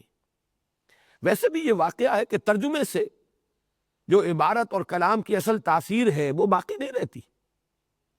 شیکسپیئر کی کوئی بہت عمدہ عبارت انگریزی میں آپ پڑھیں اور جھوم جائیں، اس کا ترجمہ کیجئے، اس میں وہ اثر ہو گئی۔ غالب کا شعر ہو، میر کا شعر ہو، ترجمہ کیجئے انگریزی زبان میں، تو اس پر آپ وجد میں نہیں آئیں گے، جھومیں گے نہیں۔ بس یہ ہے کہ ترجمہ ہو گیا۔ اس اعتبار سے عربی زبان کا اتنا علم، یہ تذکر کے لیے واحد شرط ہے، بلکہ واحد نہیں 2 کہنا چاہیے۔ حسن نیت، طلب ہدایت ہو، کوئی تعصب کی پٹی بندھی ہوئی نہ ہو۔ نمبر 2، عربی زبان کا اتنا علم کہ آپ براہ راست اس کے ساتھ ہم کلام ہو رہے ہو۔ 2 شرطیں پوری ہو جائیں، تذکر ہو جائے گا۔ وَلَقَدْ يَسَّرْنَا الْقُرْآنَ لِلذِّكْرِ فَهَلْ مِن مُدَّكِرٍ۔ اسی لیے قرآن مجید دیکھیے، لفظ آیت میں نے بیان کیا تھا، یہ مضامین کچھ دہرا کر آ رہے ہیں ہماری اس گفتگو میں، لیکن مختلف عنوانات کے تحت میں نے ان کو مرتب کیا ہے تاکہ سہولت کے ساتھ اور ایک ترتیب کے ساتھ ذہن میں رہ سکیں۔ لفظ آیت کا مفہوم یہی، آیت کسے کہتے ہیں؟ نشانی، آیات آفاقی، آیات انفسی، آیات قرآنی۔ آیت کا مطلب ہی ہے نشانی۔ نشانی اسے کہتے ہیں جس کو دیکھ کر ذہن کسی اور شے کی طرف منتقل ہو جائے۔ آپ نے قلم دیکھا، رومال دیکھا، ذہن منتقل ہو گیا اپنے دوست کی طرف، جس سے ملے ہوئے بہت عرصہ ہو گیا، کبھی خیال بھی نہیں آیا، لیکن دیکھا تھا قلم، دیکھا تھا رومال، ذہن منتقل ہوا دوست کی طرف۔ از کجا می آدی آواز دوست، وہ ہمارا ایک دوست ہے، ازلی دوست، اللہ ہمارا خالق، ہمارا باری، ہمارا رب۔ اس کے وہ دوستی جو ہے اس پر کچھ پردے پڑ گئے، ذہول طاری ہو گیا۔ قرآن آتا ہے اس دوست کی یاد دلانے کی۔ از کجا می آدی آواز دوست، یہ ہے در حقیقت تذکر۔ البتہ تدبر گہرائی میں غوطہ زنی، قرآن میں ہو غوطہ زن اے مرد مسلمان۔ تدبر کے اعتبار سے قرآن حکیم مشکل ترین کتاب ہے۔ اس کی وجہ کیا ہے؟ اس کا منبع اور سرچشمہ علم الہی ہے، اور علم الہی لا متناہی، اور جیسا کہ میں نے عرض کیا کلام میں متکلم کی ساری صفات موجود ہوتی ہیں، لہذا یہ کلام لا متناہی ہے، غیر متناہی۔ اس کو کوئی نہ شخص عبور کر سکتا ہے، نہ اس کی گہرائی میں اس کے تہ تک پہنچ سکتا ہے، ناممکن۔ پوری زندگیاں کھپا لیں، وہ چاہے صاحب کشاف ہوں اور چاہے وہ صاحب تفسیر کبیر ہوں، کسے باشد اس کا احاطہ کرنا ممکن نہیں۔ اسی لیے میں نے بعض مواقع پر عرض کیا ہے، بعض لوگ استعمال کر دیتے ہیں غیر محتاط انداز میں لفظ، انہیں قرآن پر بڑا عبور حاصل ہے۔ بڑا توہین آمیز کلمہ ہے قرآن کے لیے یہ۔ عبور کہتے ہیں ایک کنارے سے دوسرے کنارے تک پہنچ جانا، قرآن کا کنارہ ہے ہی نہیں۔ کسی انسان کے لیے ممکن نہیں ہے کہ قرآن پر عبور حاصل کر سکے، ناممکنات، وعالات عقلیہ۔ اسی طرح اس کی گہرائی تک پہنچ جانا ناممکن۔ البتہ میں نے ایک تمثیل بارہا بیان کی ہے، اب بھی میں سامنے رکھ رہا ہوں، اور پچھلے یہ جو گلف وار ہوئی ہے اس میں یہ فنومینن بہت زیادہ اخبارات میں آیا ہے۔ کہیں ٹینکر جو ہے تیل لے کر جا رہا ہے، وہ کہیں ٹوٹ پھوٹ گیا، تیل جو ہے اب وہ اگر لیک کر رہا ہے وہ سطح سمندر پر رہتا ہے، نیچے نہیں جاتا۔ اب سطح سمندر پر جہاں وہ تیل کی تہ ہے، اوپر تیل ہے، نیچے پانی ہے، اور وہ 5 میل ہے، 6 میل ہے، 7 میل ہے، کتنا گہرا ہے سمندر۔ اسی کو سمجھیے قرآن حکیم کی اصل ہدایت، اصل ذکر، اصل تذکر تو اس کی سطح پر موجود ہے۔ وَلَقَدْ يَسَّرْنَا الْقُرْآنَ لِلذِّكْرِ فَهَلْ مِن مُدَّكِرٍ۔ اس کے لیے فلسفی ہونا ضروری نہیں، اس کے لیے سائنسدان ہونا ضروری نہیں، اس کے لیے عربی ادب کا بڑا ماہر ہونا ضروری نہیں، کلام جاہلی اور شعر جاہلی کا عالم ہونا ضروری نہیں، قطعاً ضروری ہے۔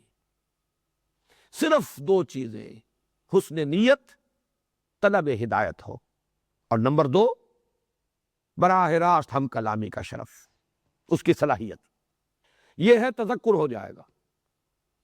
البتہ تدبر گہرائی میں اترنا چاہتے ہیں، قرآن میں ہو غوطہ اے مرد مسلمان، تو ظاہر بات ہے فیتھم لس جس کو کہا جاتا ہے، کوئی اس کی طے ہے ہی نہیں، لگے رہی ہے۔ اس کے تقاضے بڑے گہرے ہیں، اس کے لیے واقعتاً تدبر کا حق ادا کرنے کے لیے شعر جاہلی کو بھی جاننا ضروری ہے، ہر لفظ کی پہچان ضروری ہے کہ یہ اس دور میں جب کہ قرآن نازل ہوا، اس علاقے کے لوگوں میں جہاں یہ قرآن نازل ہوا، اس لفظ کا مفہوم کیا تھا، کس معنی میں استعمال ہو رہا تھا۔ بنیادی اصطلاحات قرآن نے وہی سے لی ہے، پک اینڈ چوز کیا ہے، وہی الفاظ جو عرب بولتے تھے اپنے اشعار میں، اپنے خطبات میں، انہی کو لیا ہے، انہی کو اصطلاحات کی شکل دی ہے۔ صوم کس معنی میں تھا، شعراء نے کہیں استعمال کیا یا نہیں کیا ہے، کس معنی میں کیا ہے، صلاۃ کا مفہوم کیا تھا، کس معنی میں وہ لفظ بولتے تھے، زکوٰۃ کا اصل مفہوم کیا ہے، لغوی اصل کیا ہے، تو اس زبان کو پہچاننا اور اس کے اندر مہارت کا ہونا یہ ضروری ہے۔ پھر احادیث نبویہ، پھر یہ کہ علم بیان، منطق، ان سب کو انسان جانے گا تو قرآن مجید سے، جس کو بطریق تدبر کہا جائے، پھر وہ اس کا حق ادا کر سکے گا۔ اور اس میں اس حد تک تو ہمارے اس دور میں چونکہ مولانا امین احسن اصلاحی صاحب نے اپنی تفسیر کا نام ہی رکھا ہے تفسیر تدبر قرآن، اور تدبر قرآن کے وہ بہت بڑے داعی ہیں، اس کے لیے بہت کچھ انہوں نے اپنی زندگی میں بھی محنت کی ہے، اور بہرحال ان کے بعض شاگرد حضرات بھی ہیں کہ جو اس سلسلے میں انہوں نے محنتیں کی ہے، وقت لگایا ہے، تو اس کے ان تقاضوں کو تو ان حضرات نے بیان کیا ہے۔ لیکن اس تدبر قرآن کا ایک اور تقاضا بھی ہے، جو بدقسمتی سے ان کے سامنے بھی نہیں آیا، اور وہ تقاضا بھی پورا نہیں ہوگا تو اس دور کے تدبر کا حق ادا نہیں ہوگا۔ وہ یہ ہے کہ علم انسانی، وہ جو میں نے دائرہ اول معین کیا تھا، وہ جس لیول تک پہنچ گیا ہے، آج یہ مختلف علوم جو ہیں فزیکل سائنسز کے، ان کے ضمن میں کیا کچھ معلومات انسان کو حاصل ہو چکی ہیں، ان کو مرتب کر کے کیا خیالات و نظریات آج دنیا میں ہیں کہ جن کو مانا جا رہا ہے، ان کا ایک اجمالی علم اگر نہیں ہے تو اس دور کا جو حق ہے تدبر قرآن کا وہ آپ ادا نہیں کر سکتے۔ میں نے تو اس کو اس طریقے سے بھی تعبیر کیا بعض مواقع پر کہ قرآن حکیم وہ کتاب ہے کہ جو ہر دور کے افق پر خورشید تازہ کے مانند طلوع ہوگی۔ آج سے 100 برس پہلے کا قرآن اور آج کا قرآن فرق ہوگا، کس معنی میں؟ متن وہی ہے، الفاظ وہی ہیں، لیکن آج علم انسانی کا جو اس کی جو سطح ہے، اس پر اس قرآن کے فہم اور اس کے علم کو جس طریقے سے جلوہ گر ہونا چاہیے، اگر اس کا حق آپ ادا نہیں کر رہے تو آپ پچھلے 100 برس پہلے کا قرآن لوگوں کو پڑھا رہے، آج کا قرآن نہیں پڑھا رہے۔ جیسے اللہ کی کیفیت، اللہ کی شان ہے کل یوم ہوا فی شان، اسی طرح قرآن حکیم ہے کہ کم سے کم اس اعتبار سے جو اس کا علم ہے، اس کا فہم ہے، اس کا تدبر ہے۔ اسی طریقے سے مثلا قرآن کا دوسرا موضوع ہے ہدایت عملی کے ضمن میں، اقتصادیات میں، سماجیات میں، نفسیات انسانی میں جو رہنمائی، جو حقائق، جو معارف قرآن میں ہے، آپ انہیں کیسے سمجھیں گے؟ قرآن کی اقتصادی تعلیمات کی اصل قدر و قیمت، ان کی اصل ایویلیویشن کیسے ممکن ہے جبکہ انسان جانتا نہ ہو کہ آج کے اقتصادی مسائل کیا ہیں، آج کی اقتصادیات کے اصول و مبادی کیا ہیں، یہ جو کرنسی چلتی ہے اس کی اصل حقیقت کیا ہے، پیپر کرنسی، اس کی حقیقت کیا ہے، آج جو بینکنگ کا نظام ہے وہ ہے کیا، اس کی اصل کیا ہے، اس کی بنیاد کیا ہے، کس طرح جکڑا ہوا ہے کچھ لوگوں نے پوری اس نوع انسانی کو اس وقت اس شکنجے کے اندر۔ اس حقیقت کو نہیں سمجھیں گے تو ظاہر بات ہے کہ آج کے دور میں جو قرآن حکیم کی اقتصادی تعلیمات ہیں ان کو واضح کرنے، ان کی تبیین، ان کی توضیح کا حق ادا نہیں ہو سکتا۔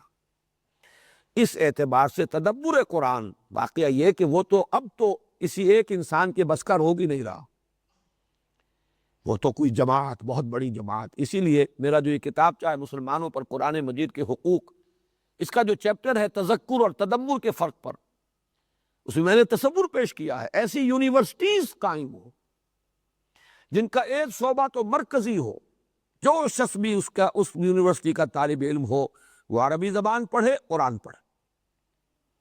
باقی یہ ہے کہ کوئی نفسیات کا شعبہ ہے اور کوئی اقتصادیات کا شعبہ ہے، کوئی فزکس کا شعبہ ہے، کوئی کیمسٹری کا ہے، کوئی ایسٹرونومی کا ہے، جو بھی شعبے ہو وہ پڑھے، تب معلوم ہوگا کہ اس شعبے میں آج انسان کہاں کھڑا ہے اور قرآن کیا کہہ رہا ہے، فلاں شعبے میں آج مسائل کیا ہے جن سے نوع انسانی دو چار ہے، اس کے ضمن میں قرآن کی ہدایت کیا ہے۔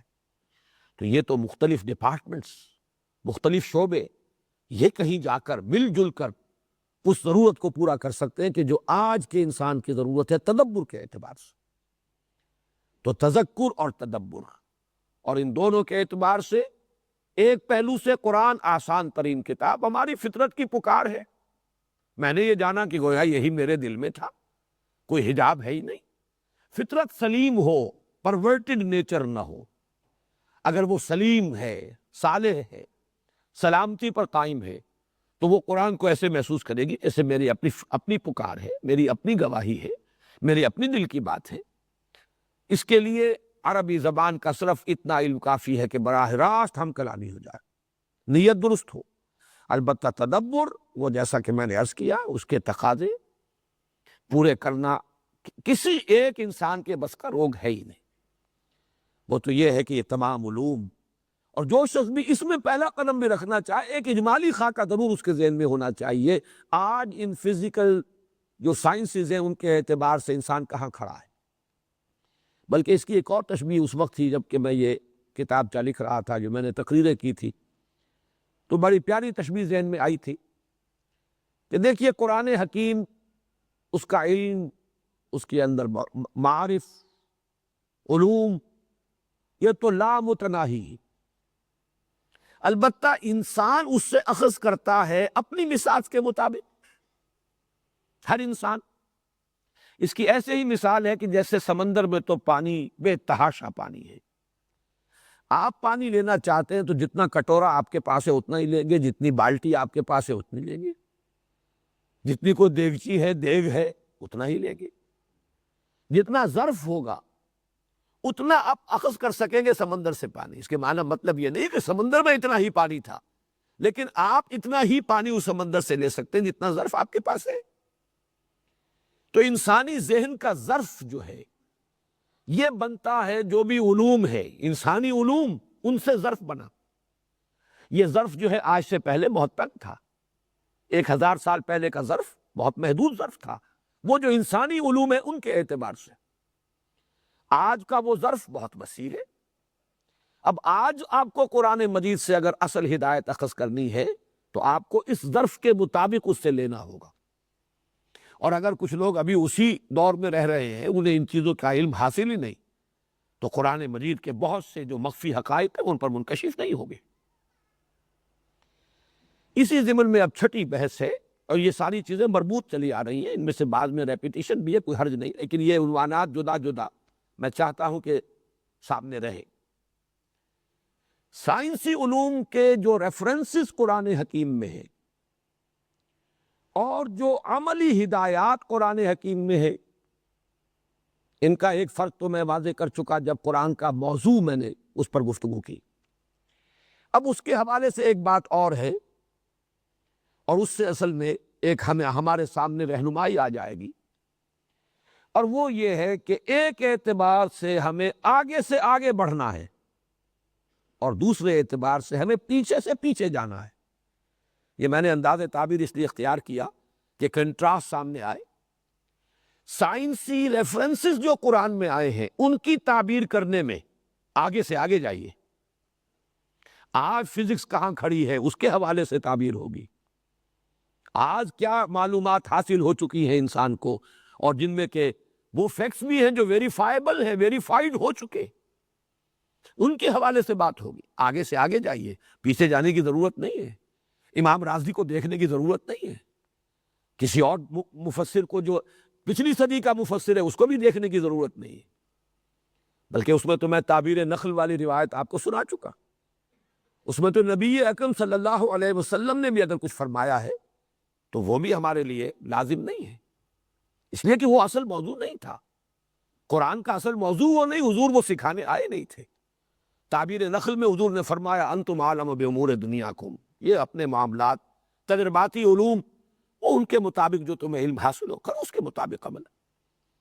لیکن دین کا جو عملی پہلو ہے اس میں پیچھے سے پیچھے جائیے، اس میں یہ آج کے تقاضوں کو سامنے رکھیں، اور جدید جو تقاضے ہیں، تقاضے اور ہیں اور اثرات جو پڑ جاتے ہیں۔ اب آج کی دنیا میں کہاں پردہ چل سکتا ہے، اور آج کی دنیا میں کہاں یہ چیزیں ممکن العمل ہیں، یہ بالکل غلط دلیل یہ ہوگی کہ کیا کیا محمد الرسول اللہ صلی اللہ علیہ وسلم اور آپ کے صحابہ نے۔ پیچھے سے پیچھے جائیے، متاخرین کو بھی چھوڑ کر متقدمین کی طرف جائیے، متقدمین سے بھی آگے بڑھیے، تبع تابعین اور تابعین سے ہوتے ہوئے ما انا علیہ و اصحابی، جس پر عمل ہے میرا اور میرے صحابہ کا، اس تک پہنچیے۔ بلکہ اس کے ضمن میں اقبال کا وہ مصرع جو ہے میں سمجھتا ہوں کہ بہت ہی صحیح ہے اور صحیح منطبق ہوتا ہے، بمصطفیٰ برسا خویش را کے دی ہمہ اوست، اگر بہو نہ رسیدی تمام مولا حبیست۔ دین کا عملی پہلو وہ ہے جو محمد الرسول اللہ صلی اللہ علیہ وسلم سے ثابت ہے۔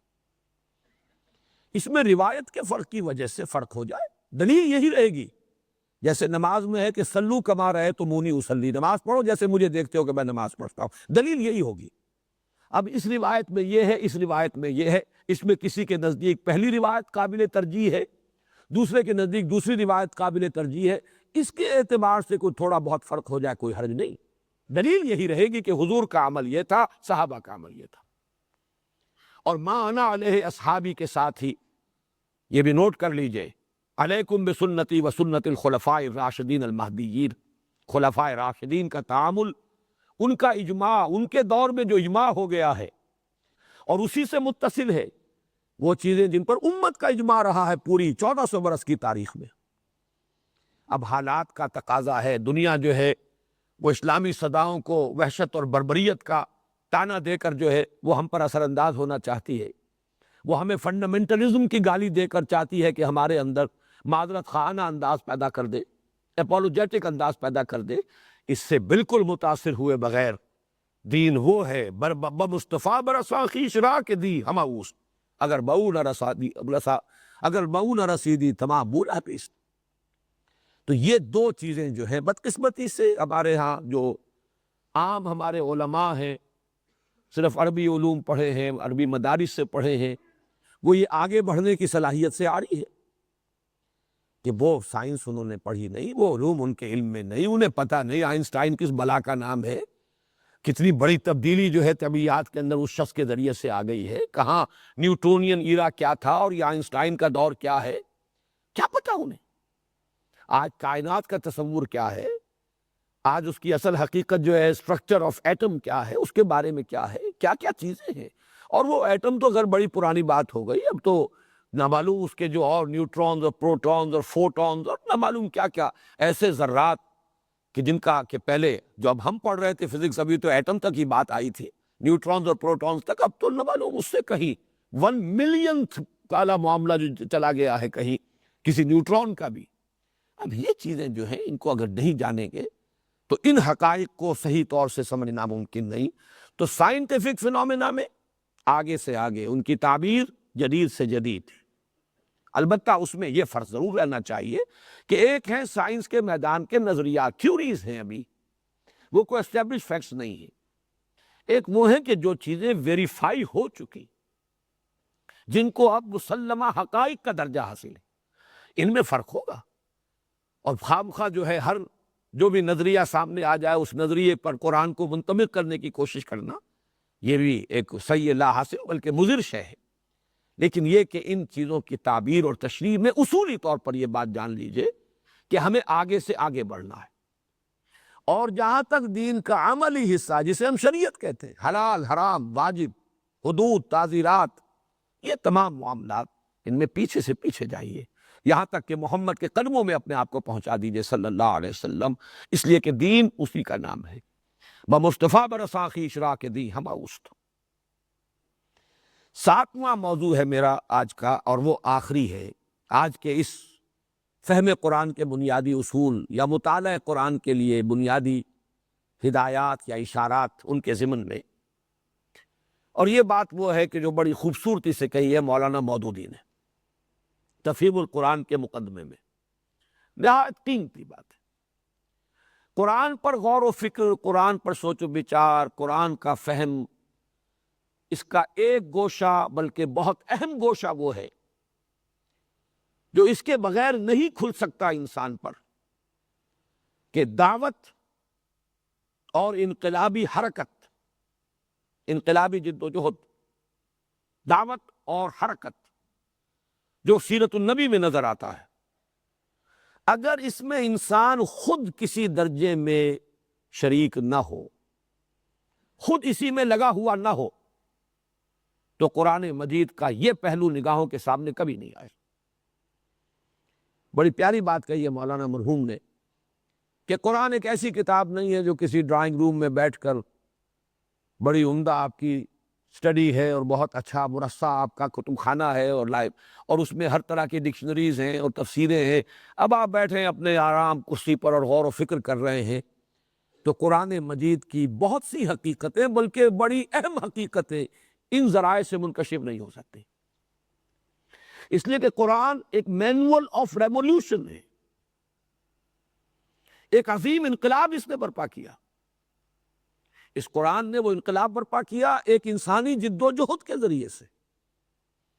یہ دونوں حصے ہیں اس کے، محمد الرسول اللہ صلی اللہ علیہ وسلم والذین معہ، محمد الرسول اللہ والذین معہ، یہ ایک جماعت، یہ ایک حزب اللہ تھے، یہ ایک پارٹی تھے، انہوں نے دعوت اور پھر انقلاب کے تمام مراحل کو طے کیا ہے، ہر مرحلے پر اس کی مناسبت سے ہدایات نازل ہوئی ہیں۔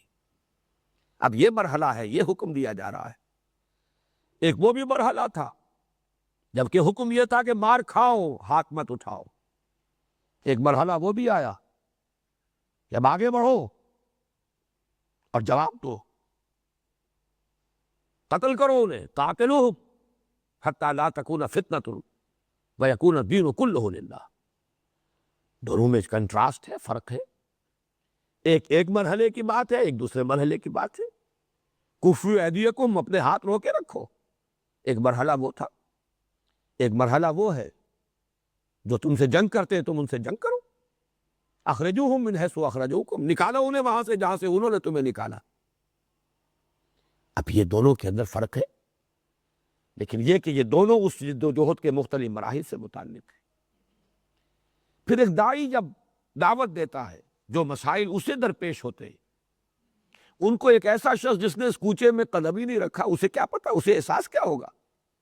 یہ کیوں کہا جا رہا ہے محمد رسول اللہ سے صلی اللہ علیہ وسلم، نون والقلم وما یسطرون ما انت بنعمت ربک بمجنون وان لک لاجرا غیر ممنون۔ اے نبی، آپ ملون نہ ہو، غمگین نہ ہو، آپ ان کے کہنے سے کہیں کو مجنون تو نہیں ہو جائیں گے، معاذ اللہ۔ کیا کیفیات تھی یہ، تو جب کسی کو کہا جاتا ہے تب اسے پتا چلتا ہے کہ کیا کیفیت تھی اس وقت قلب محمدی کی صلی اللہ علیہ وسلم، جس میں کہ یہ آیات نازل ہوئی۔ ان آیات کی ریویلیشن جو ہے، میں یہ لفظ عثمانی میں استعمال کر رہا ہوں جس میں اقبال نے استعمال کیا، تیرے ضمیر پہ جب تک نہ ہو نزول کتاب، گرہ کشا ہے نہ رازی نہ صاحب کشاف۔ یہ قرآن ہم پر ریویل ہو ہی نہیں سکتا، یہ اپنے آپ کو ہم پر ریویل نہیں کرے گا جب تک کہ کچھ اسی قسم کے احساسات و کیفیات کے ساتھ ہم خود دوچار نہ ہو۔ جب تک کہ آپ کے اپنے کیفیات کسی درجے میں اس کے ساتھ مماثلت اور مشابہت نہ رکھیں، آپ کیسے سمجھیں گے یہ کیا کہا جا رہا ہے، کیوں کہا جا رہا ہے، کس کیفیت کے اندر کہا جا رہا ہے۔ اس اعتبار سے چونکہ ہماری جو تعلیم ہوئی، طب کی تعلیم، میڈیکل ایجوکیشن، تو پہلی کتاب جس سے ہمارا تعارف ہوا ہے میڈیکل کالج میں وہ مینول آف ڈسیکشن تھا۔ وہاں سے ہمیشہ میرے ذہن میں رہتا ہے یہ مینول کا لفظ، کہ جب ڈیڈ باڈی، انسانی ہیومن باڈی کی ڈسیکشن ہوتی ہے چیر پھاڑ کر، تو ہدایات ہوتی تفصیلی کہ اب ذرا یہاں شگاف لگاؤ اور ذرا کھال ہٹاؤ تو اب یہ چیز تمہیں نظر آئے گی، اب اس میں ایک اور شگاف دو فلاں جگہ سے تو تمہیں وہ فلاں شے نظر آئے گی، اسے ذرا ہٹاؤ گے اس کے نیچے وہ چیز چھپی ہوئی نظر آئے گی۔ تو مینول آف ڈسیکشن، اس اعتبار سے جان لیجئے کہ قرآن حکیم مینول آف ریولوشن، جب تک کوئی شخص انوالو نہیں ہوگا کسی ریولوشنری اسٹرگل میں، قرآن حکیم کے حقائق و معارف کا ایک بہت بڑا خزانہ اس کے لیے بند رہے گا۔ فقی احکام اس سے نکال لے، وہ ایک شخص فقیہ ہے، مفتی ہے، وہ فقی احکام تو ضرور نکال لے گا قرآن سے۔ اور آپ کو معلوم ہے بعض تفاسیر لکھی گئی احکام القرآن کے عنوان سے، جن میں صرف ان آیات سے بحث کی گئی ہے، صرف ان آیات ہی کے بارے میں گفتگو ہے جن سے کوئی نہ کوئی فقہی حکم جو ہے مستنبط ہوتا ہے۔ حلت و حرمت کا کوئی حکم، وجوب کا، یا کسی شے کے فرض ہونے کا کوئی حکم، جس سے کوئی عمل کا کوئی معاملہ ہے متعلق۔ باقی قصص ہیں، تاریخی حقائق و واقعات ہیں، یہاں تک کہ قصہ آدم و ابلیس ہے جو 7 مرتبہ قرآن میں آیا ہے، یا اور چیزیں ہیں، یا ایمانی حقائق کے لیے براہین اور دلائل ہیں، ان سے کوئی گفتگو نہیں کی گئی، بلکہ احکام القرآن یہ بھی ایک حصہ ہے قرآن کی حکمت کا اور حکمت کا۔ لیکن یہ کہ یہ جو ایک ریولوشن، اور یہی در حقیقت اس کے تدریجاً نزول کا اصل سبب یہی ہے، ورنہ فقہ تو دی جا سکتی تھی، یہ احکام مرتب کر کے، جیسے کہ حضرت موسیٰ کو دے دیے گئے تھے 10 کمانڈمنٹس، اور وہ تختیوں پر کندہ تھے اور وہ دے دیے گئے۔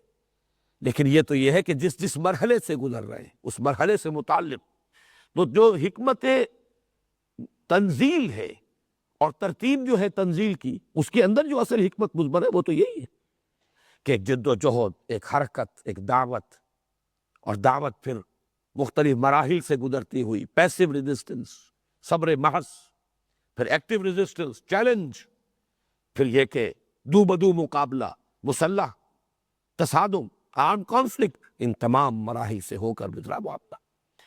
اس کے ہر مرحلے پر اس کی مناسبت سے ہدایات، اس کی مناسبت سے آیات و سور قرآنیہ کا نزول۔ تو واقعہ یہ ہے کہ اس جد و جہد کو کم سے کم درجے میں تو یہ ہے کہ کم سے کم اس کو علمی طور پر انسان سامنے رکھے فہم کے لیے. اگر وہ علمی اعتبار سے بھی سیرت النبی کا وہ سارا ایک خاکہ ذہن میں موجود نہ ہو تو وہ فہم کسی درجے میں بھی حاصل نہیں ہوگا. لیکن اصل میں تو جو اصل ریویلیشن اس کی ہوگی، اس کا اصل انکشاف جو آپ پر ہوگا، اگر آپ خود اس جد و جہد میں اگر آپ انوالوڈ ہیں، لگے ہوئے ہیں اور وہی مسائل پیش آ رہے ہیں، تو معلوم ہوتا ہے یہ وہ تھا مقام، یہ تھا وہ مرحلہ، یہ تھا وہ مسئلہ جو پیش آیا تھا، اور اس کے لیے یہ ہدایت تھی جو قرآن حکیم میں نازل کی گئی. اب آج کے ضمن میں یہ دوسرا عنوان ہے، چونکہ چند منٹ ہے تو میں اسے اجمالاً کور کر لینا چاہتا ہوں، ورنہ شاید کل بھی ہماری بات پوری نہ ہو سکے. قرآن کے منزل من اللہ ہونے کا ثبوت کیا ہے؟ اس کو بھی نوٹ کر لیجئے کہ ثبوت دو قسم کے، خارجی اور داخلی. خارجی ثبوت، سب سے بڑا ثبوت محمد الرسول اللہ کا فرمانا کہ یہ اللہ کا کلام ہے جو مجھ پر نازل ہوا. شہادت آپ کی، اور یہ بھی دو حیثیتوں سے ہے. آپ کی شہادت شخصاً یہ زیادہ نمایاں تھی اس وقت جب کہ قرآن نازل ہوا، جب کہ حضور خود موجود تھے. وہ لوگ موجود تھے جنہوں نے 40 سالہ آپ کی زندگی کا تجربہ کیا تھا، جنہوں نے ایک کاروباری شخصیت کی حیثیت سے آپ کے معاملات کا مشاہدہ کیا تھا، جن کے سامنے آپ کی صداقت اور دیانت اور امانت، ایفاء عہد، اس کا پورا نقشہ موجود تھا. بلکہ اس سے آگے بڑھ کر کہہ رہے ہیں جن کے سامنے چہرہ محمدی موجود تھا صلی اللہ علیہ وسلم. سبحان اللہ ما ھذا بوجہ کذاب. دیکھنے والا فطرت سلیم الفطرت انسان پکار اٹھتا تھا، اللہ پاک ہے، یہ چہرہ کسی جھوٹے کا ہو ہی نہیں سکتا. تو حضور کی شخصیت، حضور کی ذات، یہ گویا کہ سب سے بڑا ثبوت تھا، اور آپ کی شہادت، آپ کی گواہی، یہ قرآن مجھ پر نازل ہوا ہے. اس اعتبار سے نوٹ کر لیجئے، محمد صلی اللہ علیہ وسلم اور قرآن دونوں باہم ایک دوسرے کے شاہد ہیں.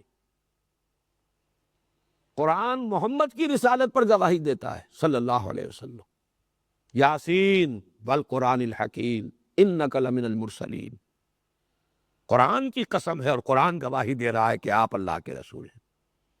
اور قرآن کا منزل من اللہ ہونا، اس کا ثبوت ذات محمدی ہے صلی اللہ علیہ وسلم. اور اس کا جیسا کہ میں نے عرض کیا، ایک پہلو تو وہ ہے جو اس وقت جب کہ قرآن نازل ہوا اس وقت سامنے تھا، حضور کی ذات، حضور کی شخصیت، حضور کی سیرت، حضور کا کردار، حضور کا اخلاق، حضور کا وجود، حضور کی شبیہ، حضور کا چہرہ. اور دوسرا پہلو جو دائم ہے اور آج بھی ہے، وہ ہے حضور کا وہ کارنامہ جو تاریخ کی ایک انمٹ شہادت ہے. وہ آپ پوچھیں ایچ جی ویلز سے، وہ پوچھیں ایم این رائے سے، وہ پوچھیں ڈاکٹر مائیکل ہارٹ سے، اتنا عظیم کارنامہ یہ خود اپنی جگہ پر. اور وہ جس نے یہ کارنامہ سر انجام دیا، جب وہ کہہ رہا ہے کہ میرا اعلی انقلاب یہ قرآن ہے، میرا اسلحہ یہ، میرا سلاح یہ، میرے لیے تو اصل طاقت یہ، میری قوت کا سر چشمہ یہ، میری تاثیر کا منبع یہ، اس سے بڑی گواہی اب کیا ہوگی. تو یہ تو ہے قرآن کے منزل من اللہ ہونے کی خارجی شہادت.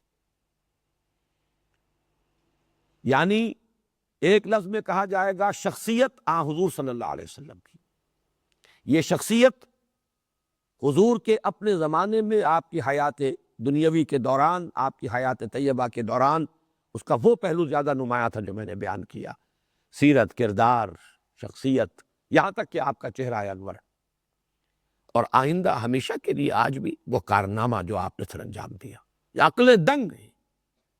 مائیکل ہارٹ کا نا کہنے پر مجبور ہوا ہے، the only person supremely successful in both the secular and religious planes یا fields، کیا لفظ ہے اس میں اشتباہ ہے، نہایت کامیاب.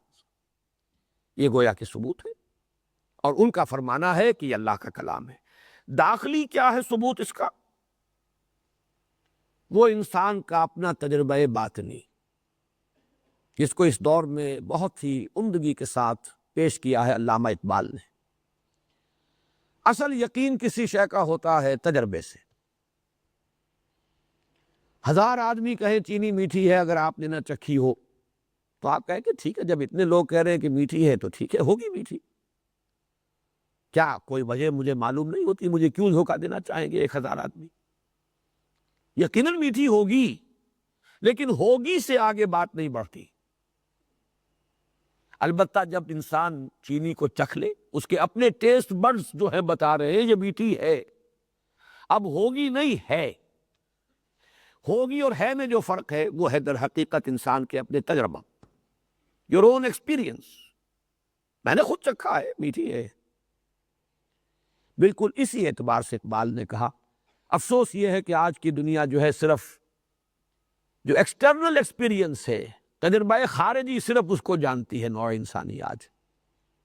ایک تجربہ اس سے کہیں زیادہ معتبر معتمد وہ تجربہ باطنی ہے انسان کا۔ کوئی شے آپ کا دل گواہی دے، یہ دل گواہی دینے پر مجھے اقبال کا وہ شعر یاد آ گیا، ان دنوں بہت زیادہ میرے ذہن پر یہ کھا بھی رہا ہے۔ تو عرب ہو یا عجم ہو تیرا لا الہ الا، لغت غریب جب تک تیرا دل نہ دے گواہی۔ یہ دل کی گواہی ہے۔ لا الہ الا اللہ کا مفہوم دل نے گواہی نہیں دی تو خاص انسان عرب ہو، عربی النسل ہو، عربی زبان اس کی ہو، لیکن اس کے لیے لا الہ الا اللہ کا کلمہ جو ہے یہ لغت غریب ہی ہے، نامانوس سی بات ہے، اس کے اندر پیوست نہیں ہے، اس کے ذہن کے اوپر سے گزر جاتی ہے۔ تو عرب ہو یا عجم ہو تیرا لا الہ الا، لغت غریب جب تک تیرا دل نہ دے گواہی۔ دل گواہی دیتا ہے انسان کا، اور یہ وہی بات ہے جو میں نے عرض کی تھی، پہلے بھی عرض کر چکا ہوں۔ قرآن انسان کی اپنی فطرت کو اپیل کرتا ہے، اس کو آمادہ کرتا ہے اپنے من میں جھانکنے کی۔ کبھی اپنے من میں جھانکو، دیکھو تو صحیح، غور تو کرو۔ افی اللہ شک فاطر السماوات والارض انکم لتشہدون ان مع اللہ آلہۃ اخری۔ یہ جو انداز ہے جس کے لیے کہ وہ میر کا وہ شعر جو ہے، دیکھنا تقریر کی لذت کے، جو اس نے کہا میں نے یہ جانا کہ گویا یہی میرے دل میں ہے، اس کی بڑی خوبصورت تعبیر کی ہے علامہ ابن قیم نے رحمہ اللہ۔ اصل میں انسان کوئی چیز محسوس کرے پھر اس کی تعبیرات کا مسئلہ آ جاتا ہے۔ کوئی شخص خوبصورتی سے اس کی تعبیر کر سکتا ہے، کوئی اس انداز میں نہیں کر سکتا۔